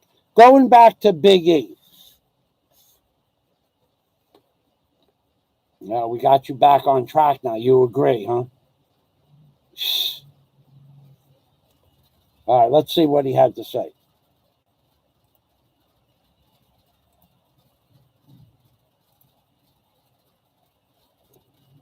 Yeah, you're trolling me, dude. I don't care whether you have content or not. I really don't care. Adios. All right, so if someone took look what you did to my train of thought. You interrupted my train of thought while I was talking about a very powerful and up-and-coming YouTuber, Big E. So Big E and I had our conversation between him and I in a chat window, in a chat room on his page, and going back and forth. And we got over it like men. That's what men do. So, thank you, John. Okay, so, and what I see one, I'll bet you 5,000 to my 1,000. What are you going to bet 5,000 to one that you're not a troll or that you have content? If I go to your page, do you have videos of me and my channel as a recommended channel? Do I see your liked videos with my videos liked and recommended channel as one of my channels? Then you can come back if someone sees that. But other than that, adios. I got no time for you. I don't really care. I know that you people think that YouTube is my only ability to earn a living. I've heard that. Oh my God, how many times have I heard that? Oh God. Oh my God. And what exactly have I paid my bills with for the last 6 years in the Philippines? In fact, what have I paid my bills with for the last 30 years? How do I pay taxes? And YouTube is my only source of income? Okay, well, it is a source of income, but to hear that I'm broke all day long on multiple videos and how I'm a fraud and how my Patreon isn't Netflix. No, my Patreon isn't Netflix. My Patreon is better than Netflix because I am the actual person in the videos doing the work, risking my life and limb. And what do we have on the opposing side? We have a mouth. We have a mouth that just anything can come out at any given time. A guy who can't disseminate truth from fiction. A guy that can't disseminate reality from fiction. A guy that every single person that has ever come in contact with that guy needs to be put in their place. Every person, really, every person that has ever come in contact with that guy who some consider toxic. Every single person needs to be put in their place, and he has to rebuttal everything that they do. Every person he has ever come into contact with, he has had a problem with. Every single person, every one. Now, did I I verbally knock down Passport and Sasha in the beginning of this video? Yes, I did. And I did it intentionally. I went way out of my way to do something for Passport TV, and he did nothing back in return. And he showed me nothing but disrespect by not answering the question. Simple question: when are you coming to the Philippines? Are you coming to the? No answer. So in other words, you don't exist, Fazio. You don't exist at all, because I'm done. I don't need anything from you. But when you wanted something, the amount of time and effort I put into getting you to meet one of the world's most famous people, somebody that would never meet the average person, and you are to him the average person, and somebody that would never introduce their house, their personal abode, to any stranger unless I ask them to do so. Somebody that if I said his name, worldwide renowned, every single person in the world is going to know who I'm talking about. There is nobody on this planet that's not going to know who I'm talking about. And I got an interview for Passport TV into this man, not just with the man, but into his personal house. Somebody that Passport TV revered since he was a child. I went to the guy's house. I talked to him about Passport. I explained that Passport was a decent guy. I've been talking to him for a year and a half. And then I said to Passport, I want to send you money to pick something up for me. And he says, okay. And then I said, when are you coming? I hear nothing. Silence. So do I had a problem with Passport? I did, because then I asked him again, when are you coming? I asked him again, are you going to bring me that thing that I asked you for? Because otherwise I'm going to have to order it from Amazon.com. No answer. Well, did I see him on other channels? Yeah, I saw him on other channels. No answer. Are you coming? All private emails. All private. Wow. Go ahead, Passport. Come on here right now. I dare you to come on here and say, I won't send, I'll give my email out. Page High, welcome to the machine. Passport TV, I dare you. I dare you. Passport TV, come on here right now. I dare you. I will give out my private email address. I will show you the messages right now. I don't care, because I can just spam you, but I will get Passport. Come on here and call me a liar. Come on here right now and say that there aren't several messages. Are you coming to the Philippines that went unanswered? Come on here and say that after a year and a half of being so-called friends on here, that you totally didn't disrespect me by not answering my question. Are you coming? Should I buy the item from Amazon.com? Should I order it? Come on here and call me a liar. I'm going to turn the camera around. I'm going to go to my email. I'm going to Google Passport TV, and I'm going to show them the emails I sent you and that I got no responses to. Go ahead. Come on here. This way, everybody knows I have never lied to anybody about anything on YouTube. Was I Passport TV's so-called friend? Yeah. Did I go out of my way? I can show you those emails too, but then I would have to put the man's name on the screen. And him and I have an agreement not to put his name on anything I do on YouTube. Do I have videos of his house? Yes. Do I have videos of me having dinner with him in his house? Yes. Do I have videos of me at his seminars? And Daisy May? Yes. Do I have videos of him and I doing other things together, like dinner? Yes. Do I have videos of his property? Yes. Do I have videos of him and I working together, cleaning up some tree debris? Yes. But do I put those on YouTube? No. Anybody on Patreon, do I have anything? No. Well, you wouldn't know because you don't know who I'm talking about. But no, I don't. Why? Because I made an agreement with that man. He's a very famous man. I don't put his name or picture or videos on YouTube. Maybe when he dies, I might and I might not. But I went out of my way. I busted my ass. I had to hump myself over to the guy's house and talk to him on 2 different occasions to make it clear that this Passport TV was okay to meet with, because he doesn't want to meet people. Just doesn't have that kind of time. Actually, you have to pay him a lot of money if you want to actually have a personal one-on-one with him. I'm talking about a lot of money. I got all of that waived, and Passport shows me zero respect. Passport, come on here now and call me a liar. Come on, Passport. Come on. I want Passport. Come on here now.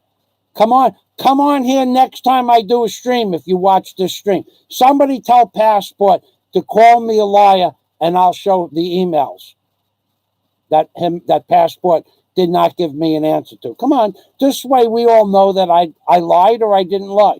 Anyway, come on, Passport. All right, thank you. Paige High, welcome to the machine.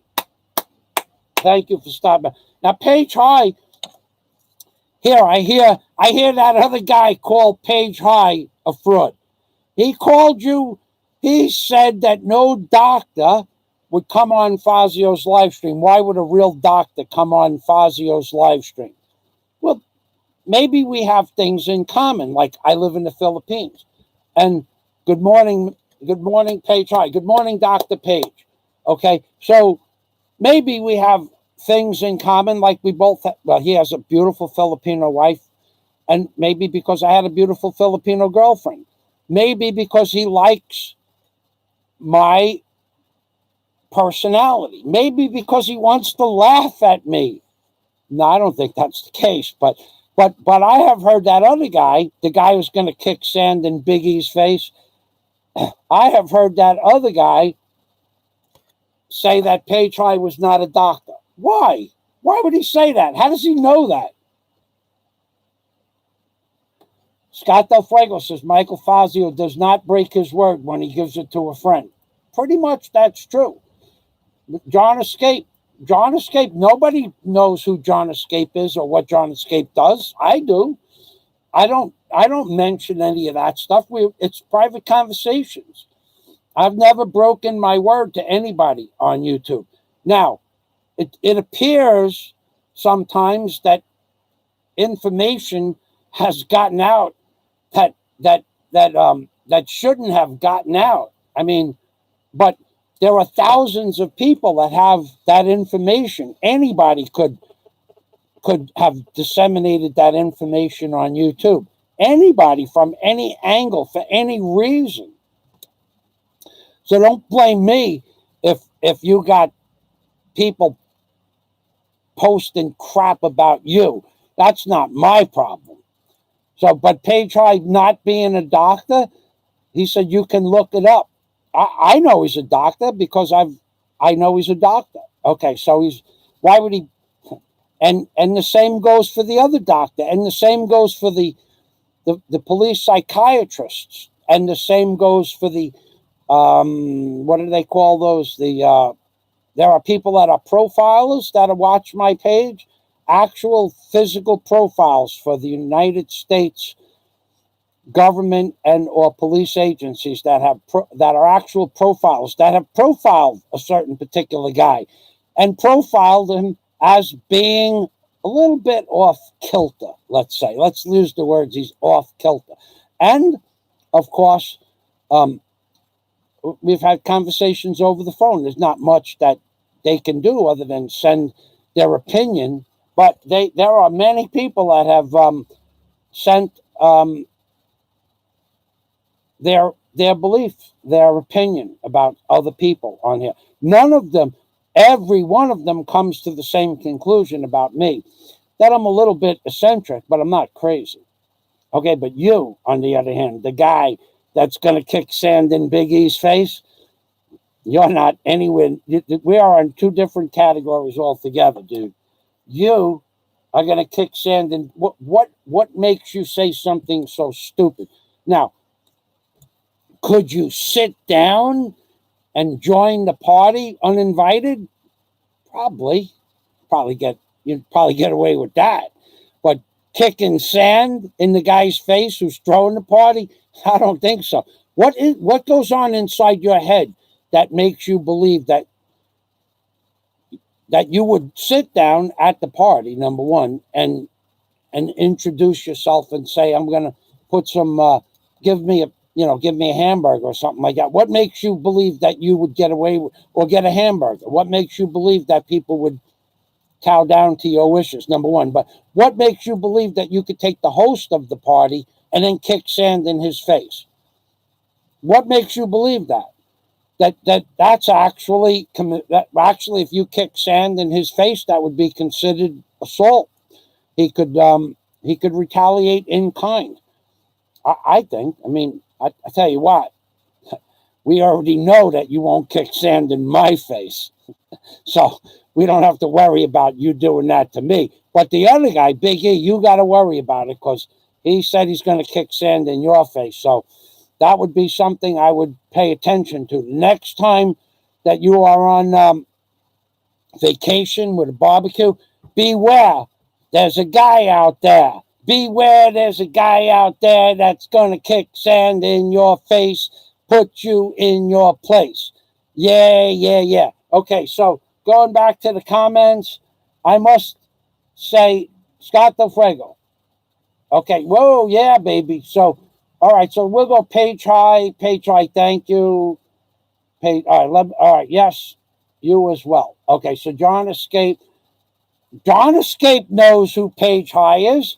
Those guys probably moving together on a different level, because they're on a different level than me. They are professionals. I am not a professional. So, Page High says hello to Scott. Michael does not break his word when he gives it to a friend, without doubt. John says, Page High agreed. Good morning, Mr. Fazio. Salamat, Page High. You can look it up. You don't have to prove anything to any of those people, Page High. Maybe it's great stress reliever in times like this. Page High message retracted. Thank you. Yeah, you don't have to prove anything. You don't have to prove anything to that guy. That guy doesn't deserve the time of day, let alone you taking the time. Page High, I thank you for coming to my channel. I always have. You have always been my YouTube friend, and hopefully one day we'll get a chance to meet. And that looks like it's probably going to happen, because I live here and you come back here. More than one doctor has come here. The twerp can't understand why it isn't in his worldview. Burglars have the best locks because they think everyone thinks like a burglar. Well, of course, it's paranoia. Paranoia will destroy you.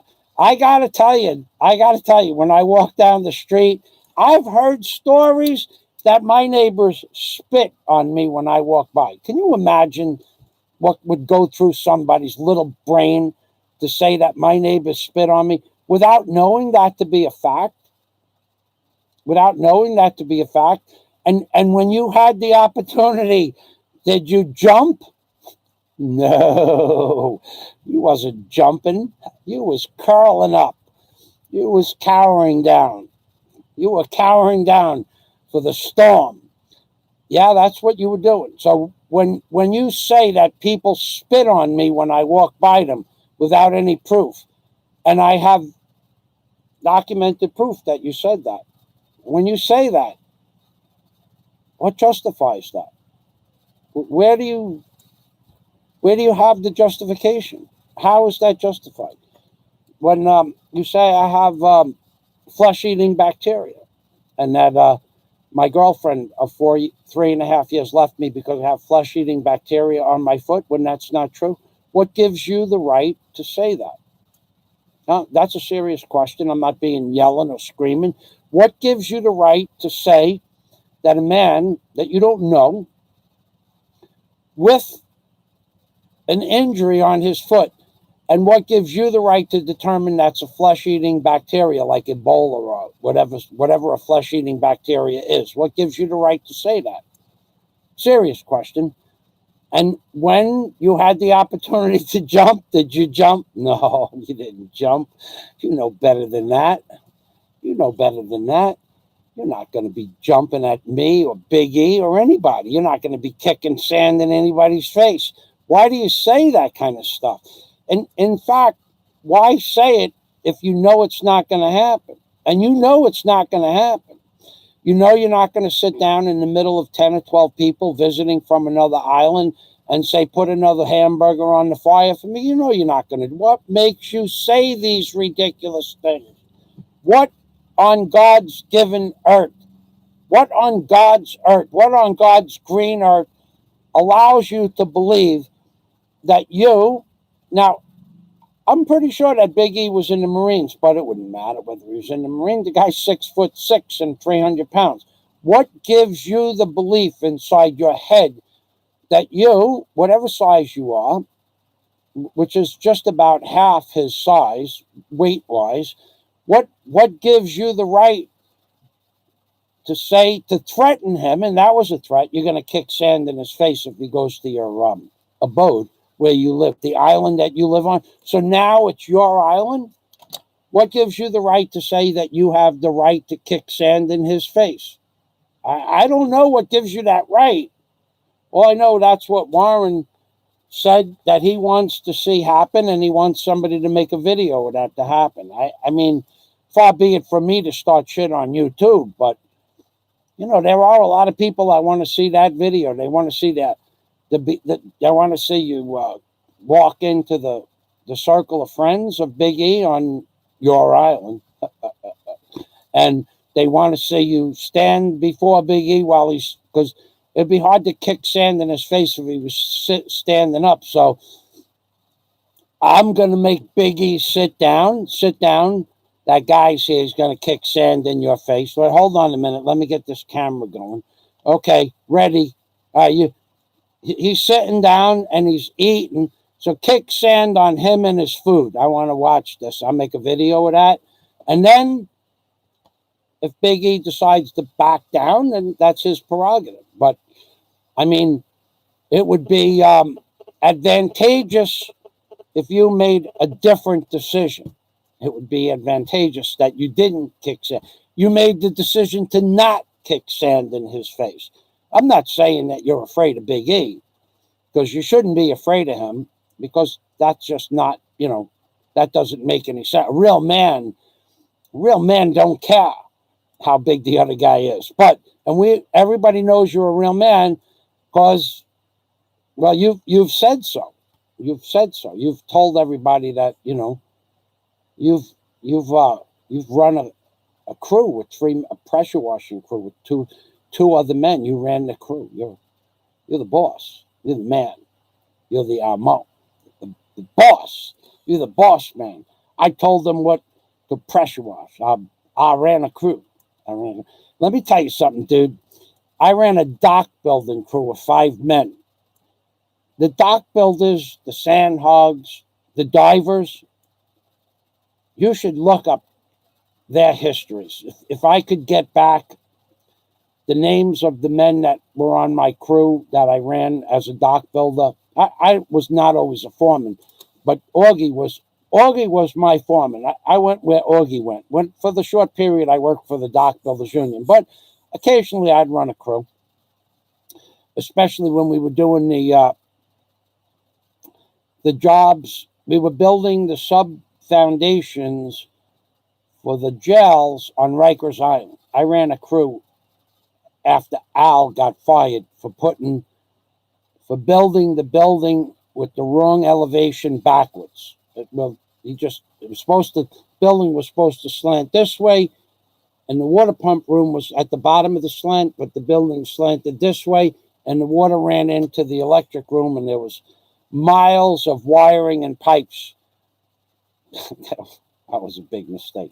Anyway, so then I got a chance to run a crew, but the guys that I ran were men, and we got along just fine. But you giving orders to a real crew of men, I doubt it. I doubt anybody would listen to you.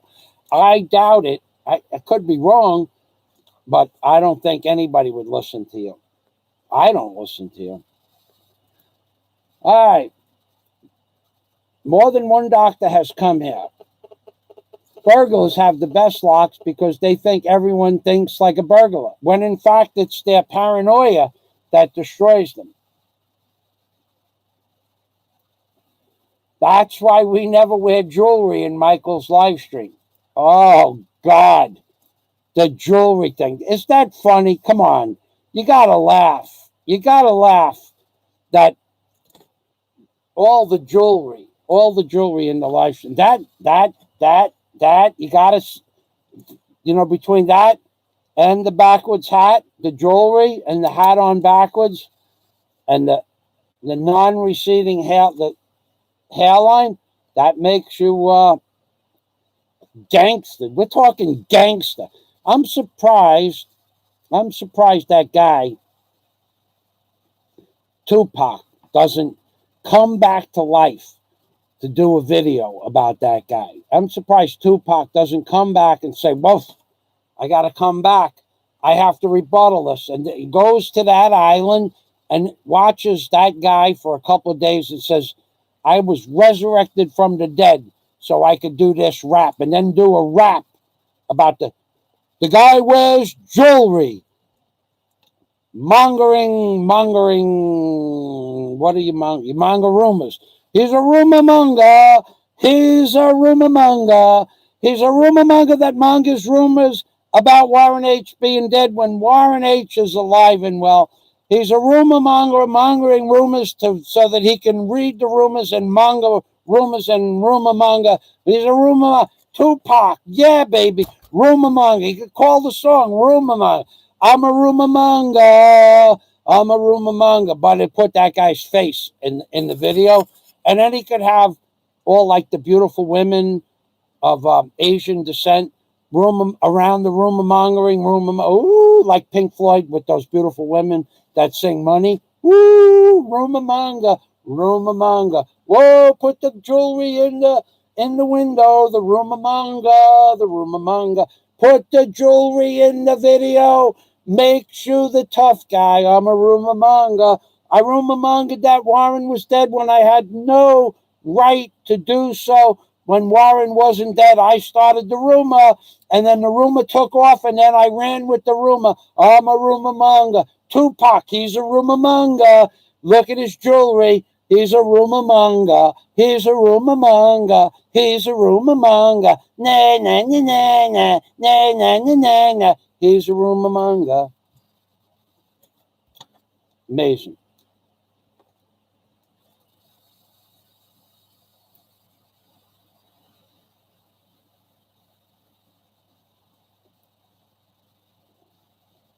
All right. Well, we have Michael Fahey. There's a fence jumper in the house. Welcome to the machine, Michael Fahey. First, we'll read Page High. Page High said, if it were flesh-eating, necrotizing, he'd been dead in a week from the septus, laughing my ass off. Otherwise, it wasn't flesh-eating. But we all know that. Page High, many conversations I had. I'm going to do a video on my feet, specifically for my feet, Page High. So before we get to Michael Fahey, thank you for jumping the fence, Michael Fahey, the fence jumper. Well, wait, you know what, Michael Fahey chat today. This is for the last super chat that Michael Fahey sent, the fence jumper.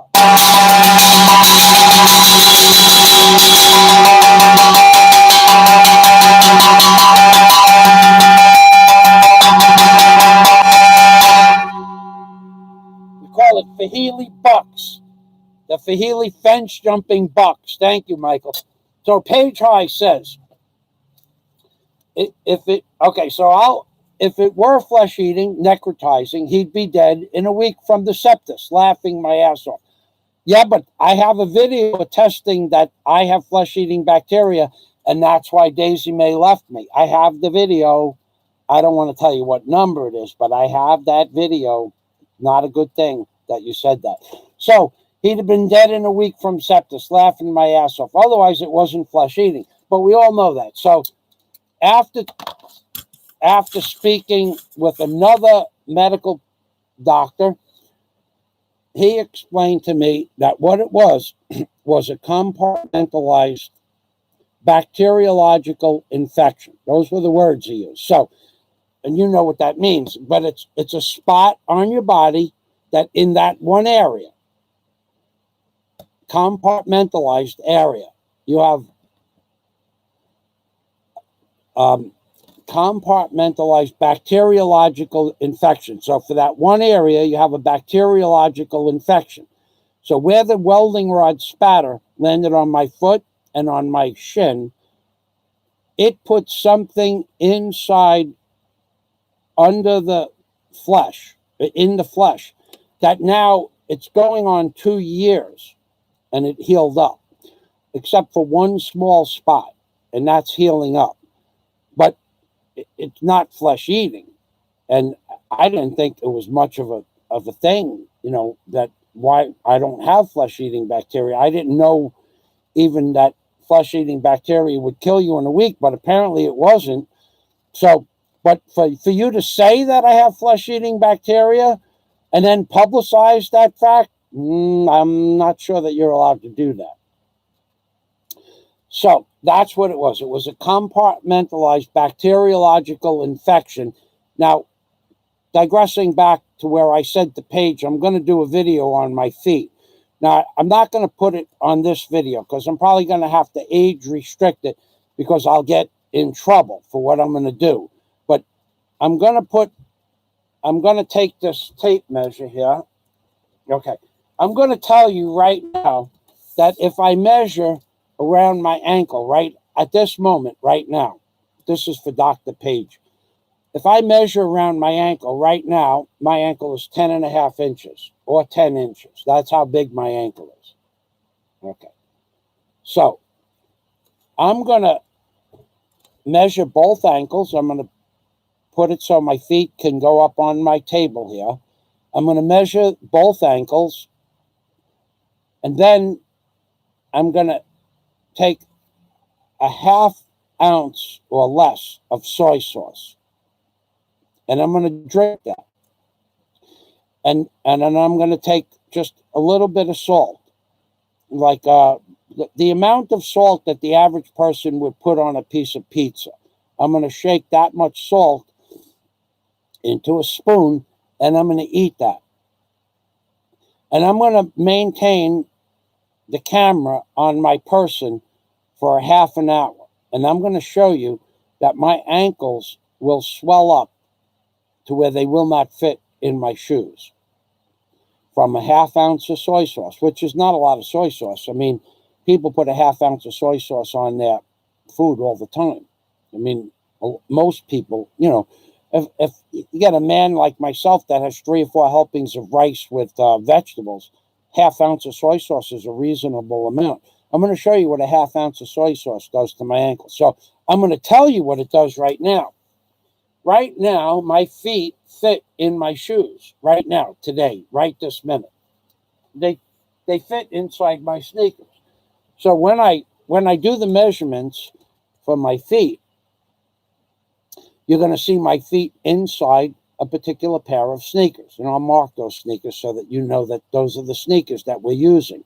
And within a 1/2 hour, probably my feet they'll fit in the sneaker, but it'll be hard for me to get them in the sneaker. It'll be tight. From now, they're loose. And my ankle will go from 10.5 to at least 12, maybe 13 inches. So I will gain 2 inches on my ankle from just a 1/2 ounce of soy sauce and a little bit of salt, because or magic syrup, anything with MSG in it, because I believe they are adding something to the salt along the lines of MSG and the soy sauce as some sort of additive, even though it's salt and it's only supposed to be salt. The salt in the Philippines makes my feet swell up anywhere from 1.5 to 2 inches or more. But if I eat Himalaya or Himalayan pink salt, I could just turn the bottle upside down, put it in a shot glass, and drink shots of it. Nothing happens. I get thirsty, but nothing happens. Doesn't matter how much Himalayan salt I eat. And it doesn't matter how much Morton's iodized crystal salt from New York I consume. It doesn't matter. And the problem is it's inside a container, and I can't find the box. The box is buried. But I could, if I had the salt from New York, I could put as much salt on my food as I wanted. But just 1 gram of salt from the and nothing swells up. But 1 gram of salt from the Philippines, my feet swell up 1.5 inches to 2 inches. And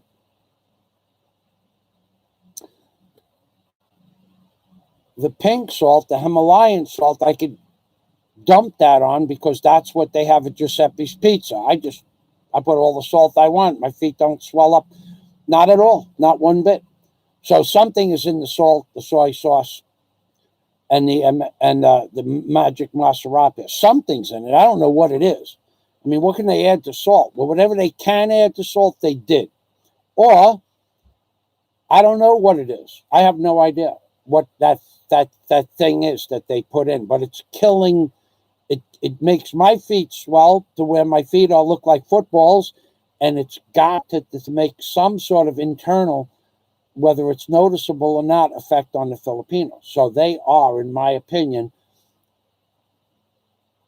to some degree, receiving food poisoning every time they use salt. Now, my feet right now, I'll show them to you inside my sneaker.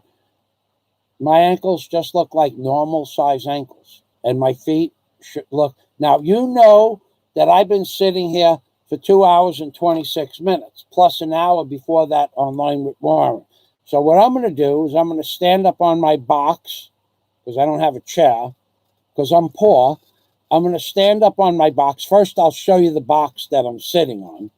Then I will show you that I'm going to stand on the box and show you my feet, how small they are, the ankles in comparison to the size of the opening of the shoe. And then next time I do a live stream, or at some time in the future, I'm going to show you the same shoes that I have on now and how my feet fit loosely in the shoes. And then I'm going to take the measure and measure it. This is so that I'm going to prove to you that they are, to some degree, putting some sort of artificial flavor enhancer in the salt, soy sauce, and MSG in the Philippines. So first, let's get it out of the way, because I got to hear all the time that I don't have a chair. I only have a box. So let's talk about my box.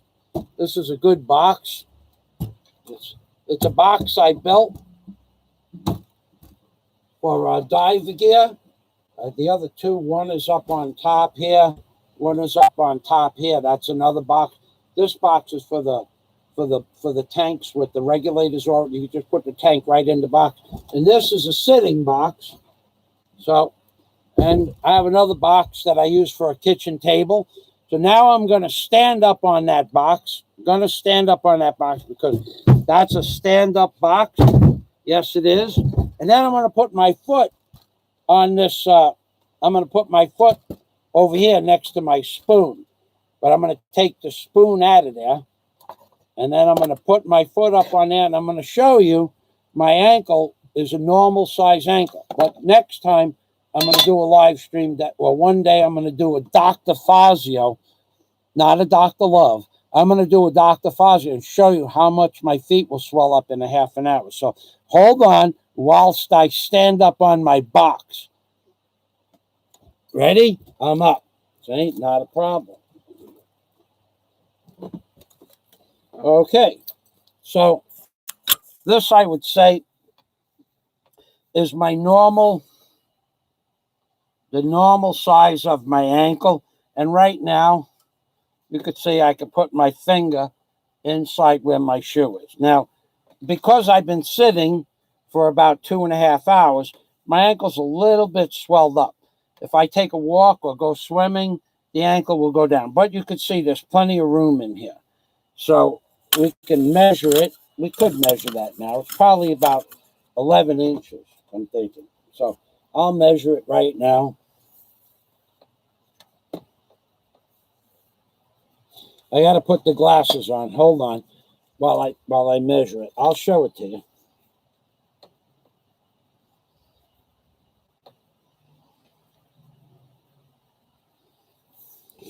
Wrong end.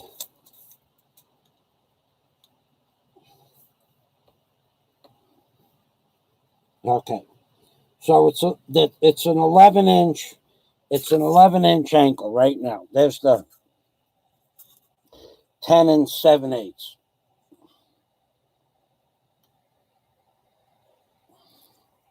Hold on, let me see if I can.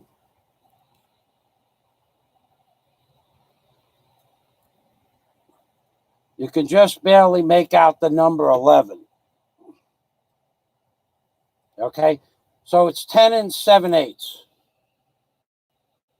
And it's a little swollen from sitting, but there is plenty of room in the shoe, plenty of room to put my finger in here, and plenty of room here. But when I do when I drink the soy sauce and the salt, there will be no room in the shoes. If I can even fit the shoes on my feet, I might not be able to put these shoes on. This is a size 12.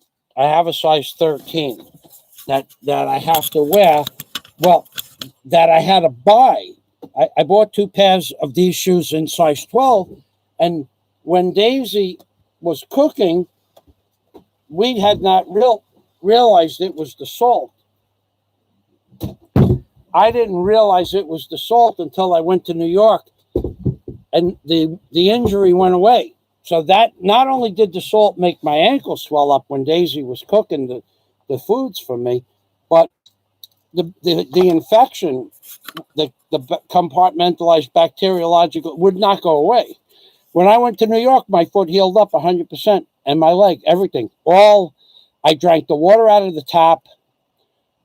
I ate every food I wanted. I put all the salt I wanted, the Morton's crystal salt that I wanted I bought. In fact, I have 10 pounds of Morton's crystal salt outside. I can't find it. It's in a box. Okay, Michael Fahili. So I'm going to do that show soon, but not today. Michael Fahili, you fence jumper. He's back. Salamat. Thanks for stopping by, Michael. LOL. Michael Fahili says, hello, Mr. Fazio.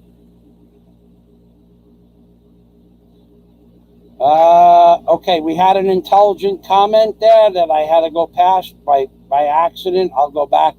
Two Bears said he looked at the plans backwards. Okay, so what he did, picture a building shaped like a cross. Okay, so the buildings were about 160 feet long, and like at around the 80-foot mark, Two Bears, there was a wing off both sides. And the equipment rooms were identical in size. I don't think there was a difference in the size of the rooms. But we're talking about, 35 by 35 foot rooms. We're not talking about like 10 by 10. So the rooms were pretty much identical, and there was rows of these prisons that we were building. So, but one room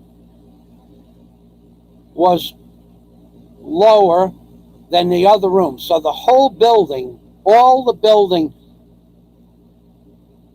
the length of the building flowed towards the T or the cross, and the cross went on an angle like so that this side was what was called the pump room. Now, there was a pump room because where we were building the foundations was Rikers Island. Now, the island was filled up and had an elevation of about 22 feet, but we were already down 25 feet to put our foundations in. So we had pumps. Hard to explain to you how to do it, but we had 3 foot of gravel under the building, and the pumps constantly sucked the water. Now, it wasn't a lot of water because the island is huge, and we were in the middle of the island, so the pumps only kicked on and off. I got one outside in the container, one of those pumps. But the low part was for the pump room, because if there was a high tide or a storm surge or a hurricane or whatever, all the water would go into the pump room and the pump room would pump it out. Well, what that guy did, so all the pump room has pipes that go into it, and all the drainage, everything goes into the pump room. The septic, the floor drains, the shower drains, everything goes into the pump room. So every pipe in the building is allocated to go to the pump room. That's the plumbing room. Any plumbing, pressure or non-pressurized, went into the pump room. All the electric was on the other side of the building, and all the electric chase and pipe was designed for that side of the building. So when now I told Al, let me read the plans, and he did, and and he gave me a bunch of crap one day. Well, I wanted to be the man who cut the wood, because the guy who cut the wood, he was garbage. He was a real garbage worker, and he was Al's cousin. So I went over Al's head, and I got the job. They said, give Fazio a chance. So you could tell him, yeah, you're in a hole that's 20 feet deep. It's the sun is middle of July. The sun is beating down on you. It's 150 degrees down there. All you got is a 5-gallon bottle of water that you tip water into you. You don't have a hose. There's no fresh water to take a shower, nothing like that. And you got to wait for this guy up on top 10 minutes to cut a piece of wood 2x4, because you're doing form work for those rooms. So when I got the job to cut the wood, Al knew I was better than his cousin, but I was better than anybody on the job when it came to cutting wood. And he got pissed off at first, but I supplied 5 men with wood. Nobody ever waited a minute. But then the guys got mad because they had to work all day. So Al I said to Al, I'm going to build a workbench, and I built a bench that was 32 feet long, and he got mad. So when he got mad at me, he got mad at me for all the things, but he only got mad at me because I made the guys have more work during the day. He was, let's see how long we could make this job last, and I was like, this is boring. I want to get back out on the ocean. So he got mad at me. And when I was reading the plans one day, and I said, Al, this is wrong. You're doing this wrong. Don't tell me what to do. And he got really mad at me, gave me some junk job. He told me to go move something, wood, from one place to another, and I moved the wood by hand. And then when I got it there, he said, you know what, move it back. So I says, oh, really? Okay. Well, for $30 an hour, you want me to move wood back and forth all day? I'm good with that. But I didn't appreciate the embarrassment that went along with, now I'm Al's boy. So I knew Al was building the building backwards. And this went on for a couple of weeks. I mean, those rooms, it's not just, the floors were 3 feet thick, the concrete floors with the rebar. So it's not just rebar. They weren't the exact same size, but they were close to the same size. It doesn't matter. The equipment was made for, the electric equipment was made for the electrical room, and so the plumbing was made for the plumbing room. So when he just kept reading the plans backwards. I mean, like, he just made a mistake.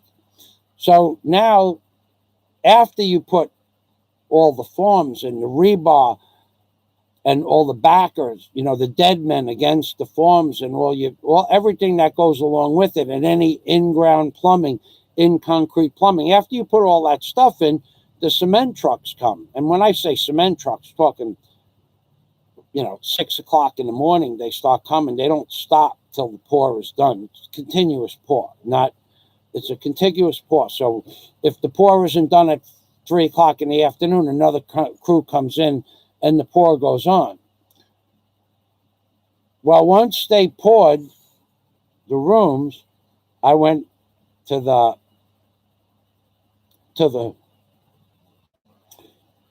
there was men there that were watching the pour. There was guys there to take samples and stuff like that.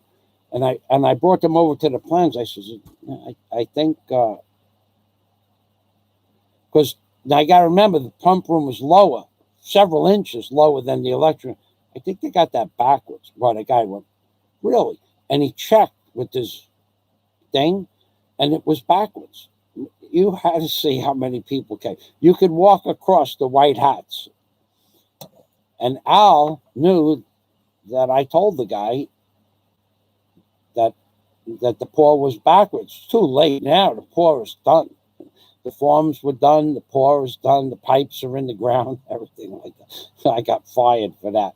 But I did have a good laugh.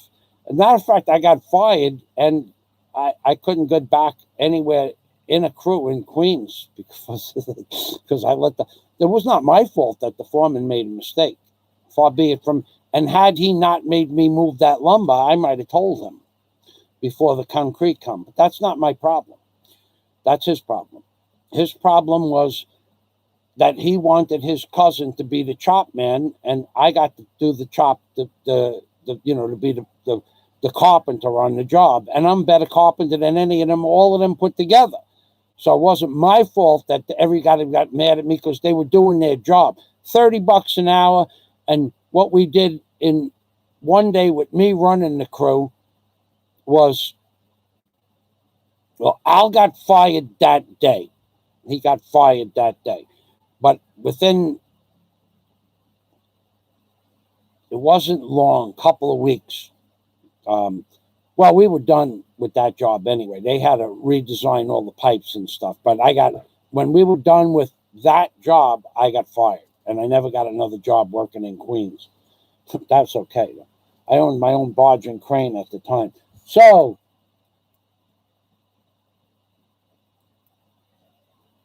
I don't care, Jack. I don't care whether you ban these. I don't care about this anymore. You know that. We talk on the phone. Well done. Tupac and Biggie Small. Now that would be nice. So if Tupac, that's the rap guy. Yeah, Tupac should come back to life just to make a tough guy video for that guy that's tough guy gonna kick sand in Biggie's face. Tough guy gonna put Biggie in his place. Tough guy, tough guy, tough guy, tough guy gonna knock down Chief Corsaris for whatever reason, some bang the pot to cure a lot. So that guy, Michael Fahili, welcome to the machine. Bang the pot. The pot is good. Yes, 2 bears.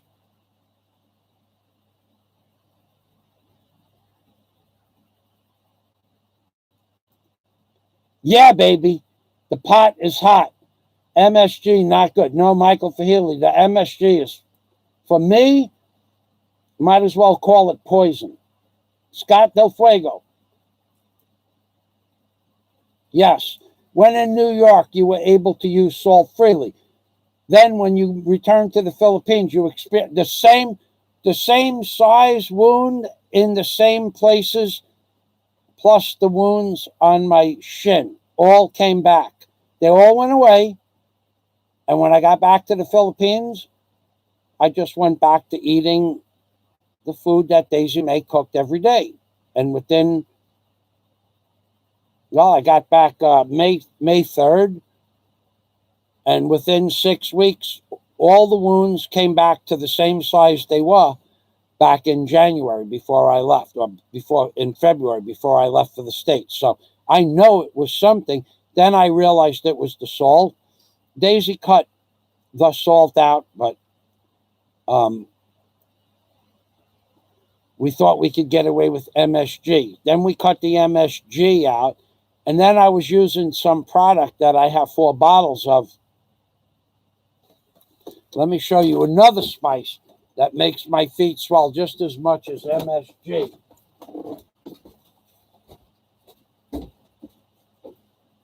Hold on.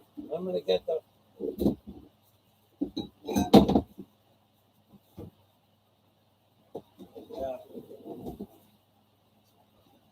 So, I got 4 bottles of this as well. as well.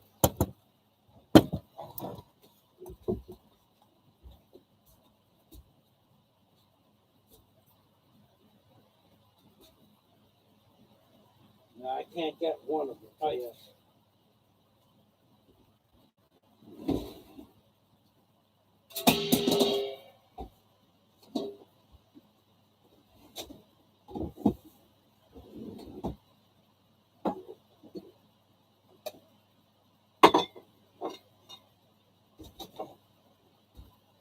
Yeah, Daisy and I went into our favorite restaurant called Payag in Alona Beach. And this stuff, I forgot what it's called, Patis.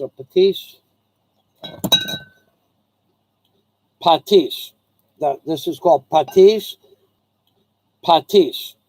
This is called Patis.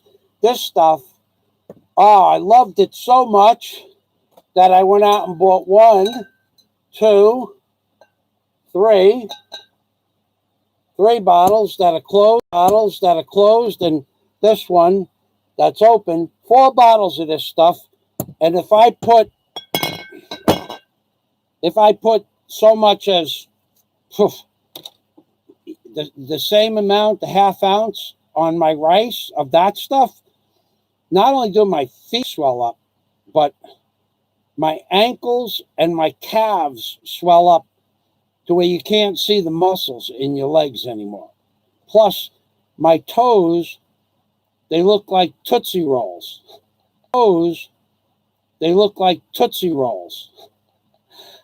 This stuff is worse than I forgot all about this stuff. Yeah, let's see what it has in there. And I liked it because it tastes a little bit like anchovies because it has anchovies in there. So, ingredients: fish extract, water, iodized salt, sodium benzoate, and that's it. So it has 1, 2, 3 benzoate, and that's it. So it has 1, 2, 3, 5 ingredients, all poison, baby. Every one of those ingredients, I think there's 5 poisons in there, not 4. So if anybody comes to my house and you want these 3 bottles of this stuff, you're welcome to it. If you remind me, I'll give it to you. I can't drink it. And it's really good tasting stuff. It's probably, when I tasted it at the restaurant where I had it, when I tasted it, I'm going, wow, where do you get this stuff? And they showed me a bottle. And the next time I went to the store, I bought 4 bottles of that stuff. Maybe it was 5. Maybe we went through 1. But I still have those. You're welcome to those 3 bottles. Anybody that comes to the house, you want to come and visit me, and you remind me, I'll give them to you. It's delicious stuff, but I can't even smell that stuff without my feet swelling up. All right, let me go through the comments a little bit more. John says, never eat magic syrup. No, that stuff, that Batiste is the same as the magic syrup. Yeah, too bad. Salt makes your body retain water. Now, you're 100% right on that. But the salt, the Morton's crystal iodized salt, did not make my feet swell up, but the salt in the Philippines does.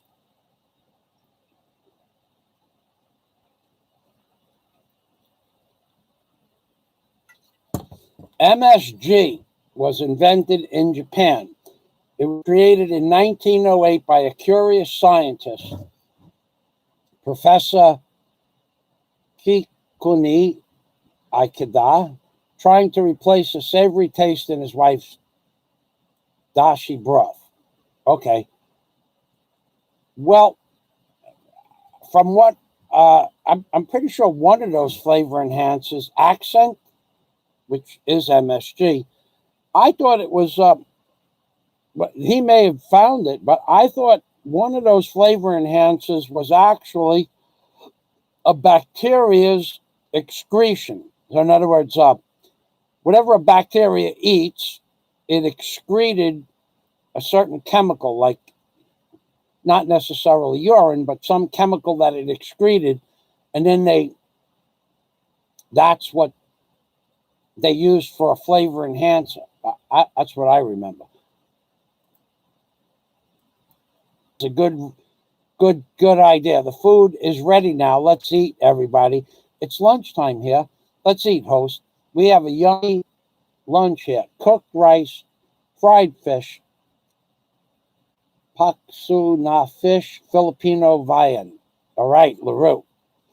Thank you for the offer. That sounds good. And Jack is hungry. John Escapes ready for LaRue's well-established lunch. John's going to bring the iced tea and the San Miguel.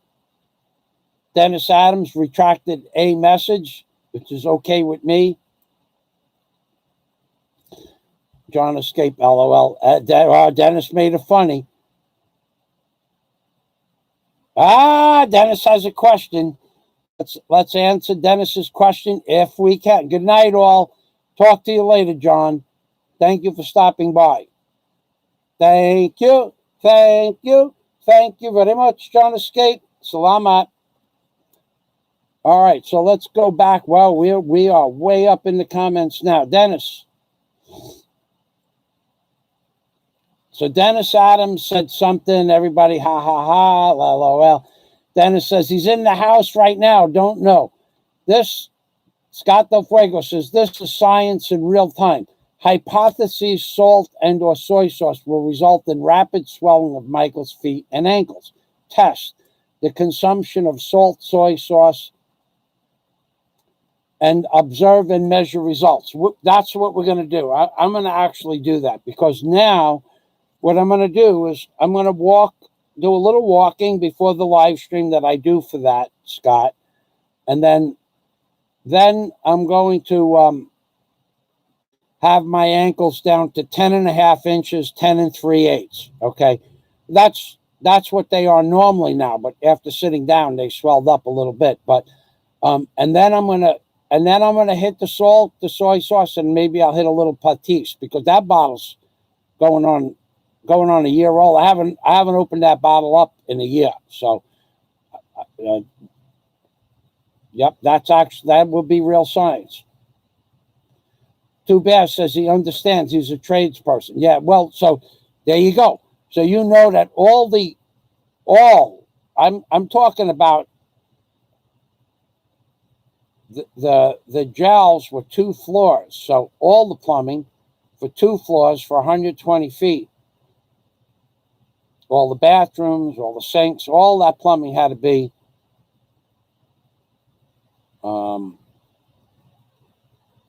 the bottom floor had to be, they had to also run the plumbing from one side of the building to the other and go through 3 feet of concrete to put the sump pump in. Yeah, that was quite the job. Okay. LaRue is waiting for Jack under the mangrove tree. Scott says, I like fried walleye. God, walleye only comes from a freshwater source. I know walleye. I remember living in Michigan. There was a bar. It was called Walleye something up in Traverse City, Michigan. Pinoy ahoy. Welcome to the machine, Pinoy. Welcome. Thanks for stopping by. All right. Thank you, Pinoy. Pinoy does live streams also. I don't watch anybody else's stuff, to be honest. Recently, I have another project that I'm working on. I'm rebuilding something. Two Bears. From the weeping tiles, he messed up the north-south orientation when he looked at the plan. That's correct. He had, actually, to be quite honest, he had the plans backwards. And Two Bears understands exactly how that can happen, and it can happen. So, because everything looked identical, but it went on for weeks, though. All he had to do was not have made me move all that lumber. Problem solved. The pinky ring. Jack Thompson says the pinky ring is a sissy thing. The pinky ring, says Jack Thompson. The pinky ring is a sissy thing. I don't wear jewelry.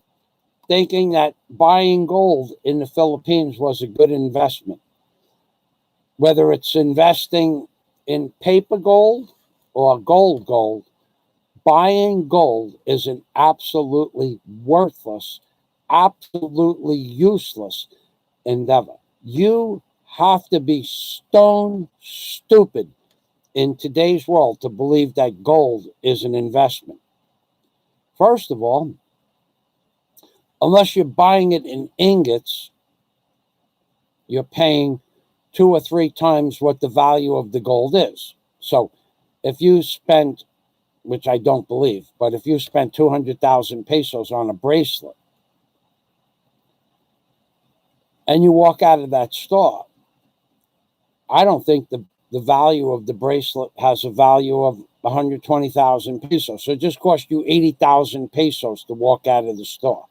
So now gold has to damn near double in price before you can get back what you paid for it. That's not a good investment. And if you paid 150,000 pesos and there was 120,000 pesos worth of gold in it, you're still only going to get 120,000. Now it costs you 30,000. But anybody stupid enough to believe that gold is a good investment is stone stupid. Now, if you buy it in ingots and it's 24 karat gold and you spend $1,000 on it, well, then you might be able to turn around and sell it next week for $1,000 because it's 24 karat gold ingot. But jewelry, you lose 70% of the value of the jewelry. Sometimes 70, sometimes 50. I mean, I had gone to the Altaurus Mall when it first opened up, and I asked the guy to weigh out a chain that was in the box. And I think it wasn't quite 3 grams, 3.25 grams, something like that. It was 30,000 pesos. Okay, 30,000 pesos for a chain and a charm that was like 3.25 grams. That's 10,000 pesos a gram.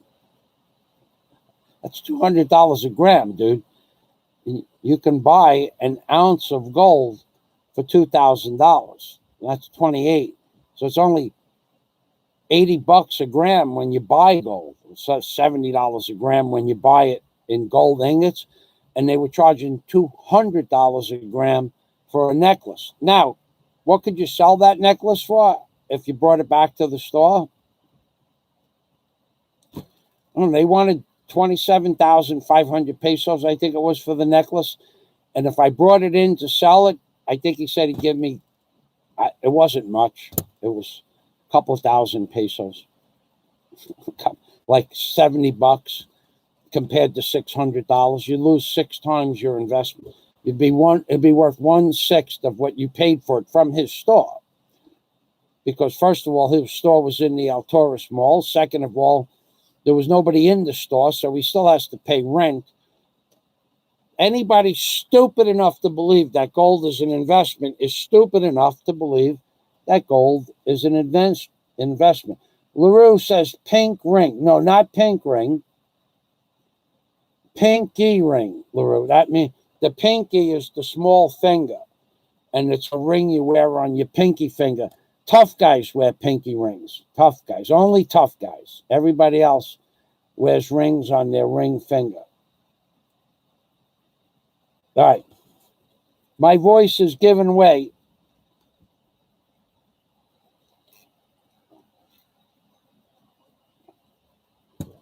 I'm going to start getting ready to say goodbye to everybody. LaRue, Jack Thompson, Dennis, John Escape, Two Bears, Michael Fahili, Scott Del Fuego.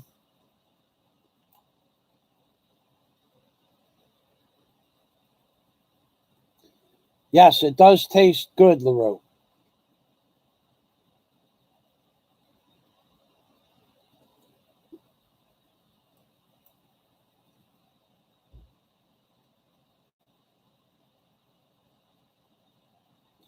That's right, Two Bears. When you buy gold jewelry, you're basically buying a pretty piece of artisan work.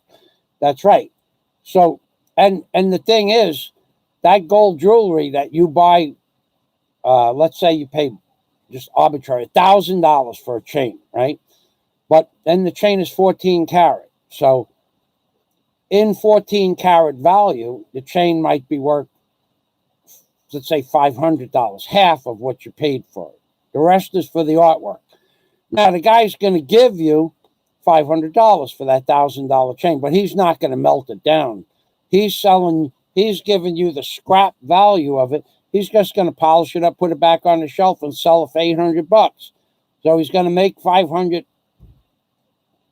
He can make 300, sell it $200 cheaper than list, and he could still make $300 in a couple of hours.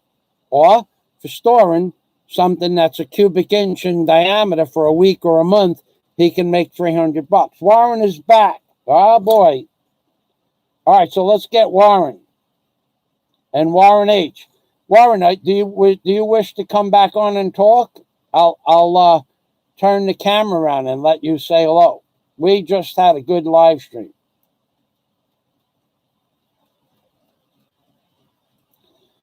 Jackson says, stay away from investing in precious metals for the time being.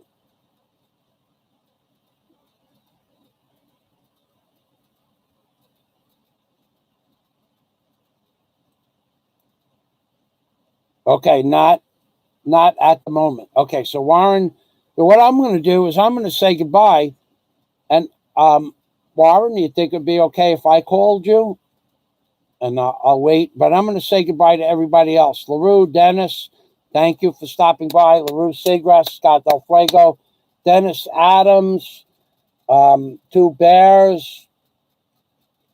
I know that that guy, the tough guy. Thanks for stopping by. I hope you show the world how tough you are when Big E gets to your island. Your island. I like the way you put it. Your. Yeah. Okay. Thanks, Warren. I will. So we're gonna say goodbye. This is gonna happen quick. Two Bears. Some of that stuff that you had, I give you much respect for knowing why the plans were read opposite. You are a tradesman, and I will remember that forever. I try not to say too much to new people, but now that I know that you're a man's man, you get the respect of being a man's man. I didn't read all your comments. My voice is wearing thin, and I'm getting tired of talking. Thanks for stopping by. Two Bears is another man's man on the Hoodwinked by an Angel show. LaRue, thank you.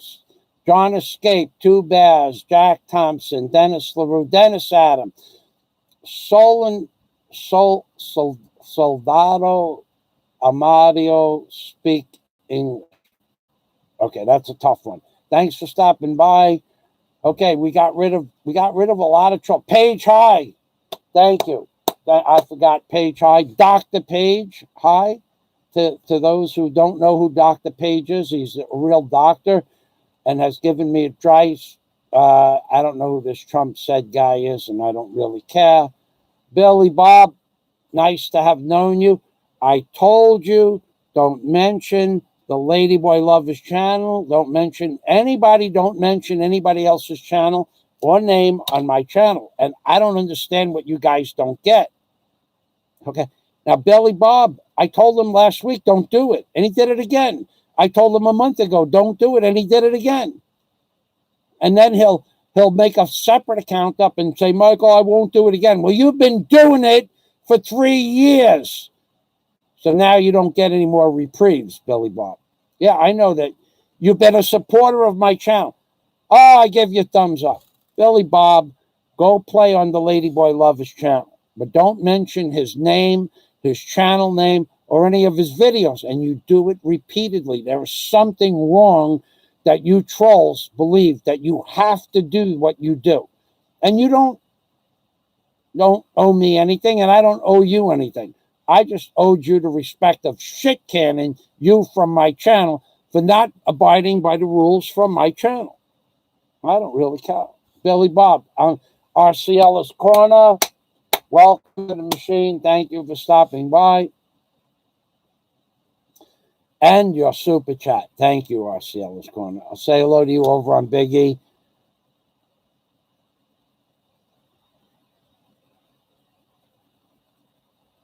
Stephen Rogers, if you don't know whether or not I sold my house in America after me being in the Philippines for 6 years, then you don't follow my channel enough. But thanks for stopping by. All right. Two Bears says, did I miss that one? Is that part of a chamber pot? No, no. Yes, Brooklyn fellow. Yeah, I'm from Queens, New York. Two Bears.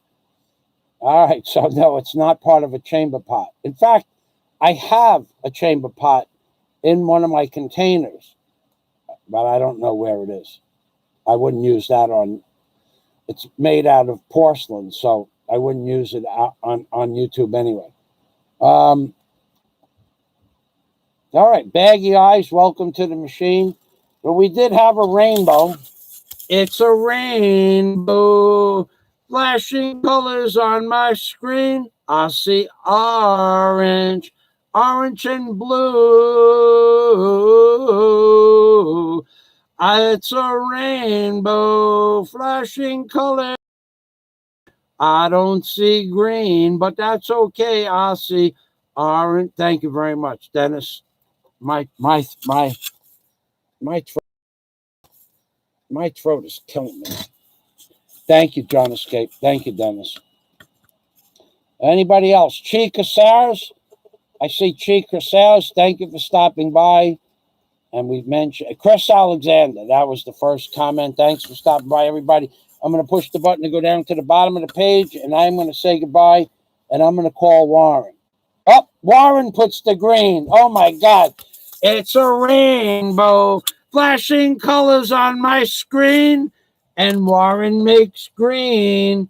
And I see green, I see orange, I see blue, I see blue, I see green, I see orange, I see blue, I see blue, I see orange, I see blue, I see blue. RCL is corner made of blue, and then I see green. Green is the bottom of the screen from Warren A. So, Warren, you're going to piss that guy off for giving me money. He's going to get pissed off. Lucky thing that Warren H. isn't in the Philippines. Otherwise, Warren H. would get sand kicked in his face, too. You think? Think you're that tough? I bet you Warren, in his weakened condition, would turn you into a bloody mop. That's what I bet. I bet Warren don't like you at all. In fact, Warren may like you less than me because of the crap that you've posted about Warren. Michael Fahili, the fence jumper, has to get involved here. Yeah, this is one of the people, Michael Fahili, that got butthurt, that you said got butthurt and jumped the fence. And Michael Fahili was popping super chat onto the screen. It looked like a machine gun last week. Did you miss that one? The one I took down? Michael Fahili super chatted me about $60 in $10, $5, and $3 super chats. So that guy, and then that's not the only time. Then on another live stream, he super chatted me a 10 and a 2. So Michael Fahili, the fence jumper, not only did he jump the fence, but he brought his credit card with him and super chatted me damn near $100 in the last 20 days. Salamat, Michael McFeely. Michael McFeely, I want to meet up that guy on that island. That's what he wants to do. He wants to meet up with you. LaRue Seagret, there's a green from Warren. I got that green. I got that green right there. So Michael McFeely wants to meet up with that guy on that island. That guy on that island, everybody wants to meet that guy.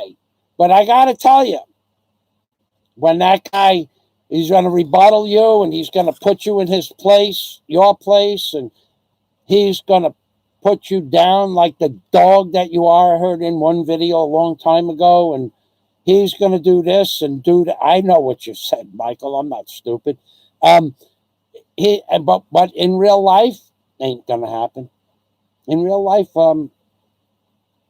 he reminds me of. In real life, what animal would you say that he reminds me of? Not a pit bull, a pussycat. That's what he reminds me of. A little pussycat, a little kitten, one of those little pussycats. That's what he reminds me of, that animal. A little baby kitten going, woo, making all like a tribble on Star Trek, a pussycat. That's what he reminds me of. All right, so LOL says Michael McFeely. I want to meet up with that guy. I got you. Jack Thompson. He's famous for all the wrong reasons. Too bad. Maybe you got to wait. I got to put. Maybe you got to do like another fellow did on YouTube and streamed his marriage live. He got almost $5,000 on that stream. I will do that as soon as I meet somebody worthy. That would be pretty cool. That's a great idea. Two Bears, before we met each other just a few days ago, I did a live stream. I used to have long hair. And I asked my subscribers if they would super chat me to cut my hair live. And not only just cut, I had long hair, I don't know, like down to a little bit past shoulder length, Two Bears. And I had it in a ponytail. I didn't wear it free flying. And they said they would. And I said, well, I'll do a baldy. So but the bottom line is, it took 6 hours. Daisy cut my hair, and then she shaved my head bald, and I collected 47,500 pesos in public and private donations, which was just under $850. So yeah, that going getting married, God, people would love to see me get hammered into that position. So Michael McFeely says a coward. There's no animal named a coward, but there are people on certain islands that might be attested, an attestment to that name. Invest in sand, bet on Big E. Good one. Invest in sand. That's what, after Big E got sand kicked in his face, Big E would be pounding sand, as they say in the Marines, and using that bloody mop to do it with. Umping Permy from Michael Fazio, but no Daisy May. No, Daisy May. You know what I'm going to do? I'm going to call her up. Hold on. I got her on redial. I haven't talked to her in a while. Let's see if Daisy answers the phone today. I've been trying to get in touch with her anyway, you know? Hold on. Let's see if we get Daisy on the phone. If we get Daisy on the phone, I'm going to hang up anyway if we do. So the phone is ringing. He's an alligator, says Scott. Big mouth and tiny arms. Yeah, that's an animal that we could attribute him to. Honey. Hey, good morning. All right, ladies and gentlemen, I'm going to say goodbye. How you doing? Access. All right, so you all right, I'm going to come back on. Hold on. You do your, can I call you in an hour? Do you have a load? Because Warren is out of the hospital. He wants to say hello to you. No, when you're done exercising. Scott says, how you doing? Jack Thompson, I know, was going to say hello. Everybody, I have a live stream going. They all wanted to say hello. So Warren and LaRue Seagrass says hello. When you're done exercising, do you have a load for your phone? Huh? Well, okay. All right. You know what? I'll help. I'll fix that for you later. Okay. I'll talk to you. Okay. You finish. Can I call you in an hour? Okay. All right, honey. Bye bye. All right. Okay. So Daisy does not have a load in her phone, which is normal for a Filipina. And I'm going to call her in an hour. And she said to say hello to everybody. So I don't know where she is. I didn't ask if she was in the city. Warren is out of the ICU. I'm going to call Warren right now. So all kidding aside, so I don't know that we're going to be able to get Daisy May. Three-way call for Daisy, Warren, and I. I'll find out if that's possible later, if she can get a load where she is. Because if she's in the province, there's no place to get a load. If it's raining, not possible. And it's been raining here a lot the last couple of days. So everybody, God bless. I'm Bing Permy Warren. I'm going to call you in 5 minutes, less than that. All right, bye-bye. Thank you, everybody. Thank you. And Two Bears, it was a pleasure meeting another tradesman. By the way, Two Bears, Jack Thompson and you and I are all tradesmen, and probably other, and Dennis Adams as well. We mechanical skills, the full spectrum of mechanical skills. Dennis Adams, Jack Thompson, Michael Fazio, and Two Bears is also a tradesman. So welcome to the machine, Two Bears. Thank you. Humping, gotta go. Really, I got something that I have to do besides call Warren. I gotta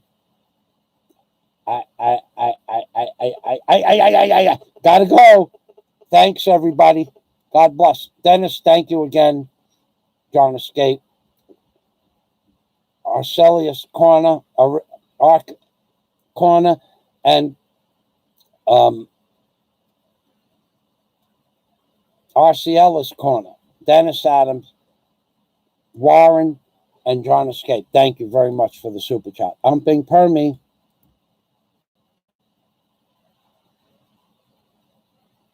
From Michael Fazio. No Daisy May, baby. No Daisy May. I'm Bing.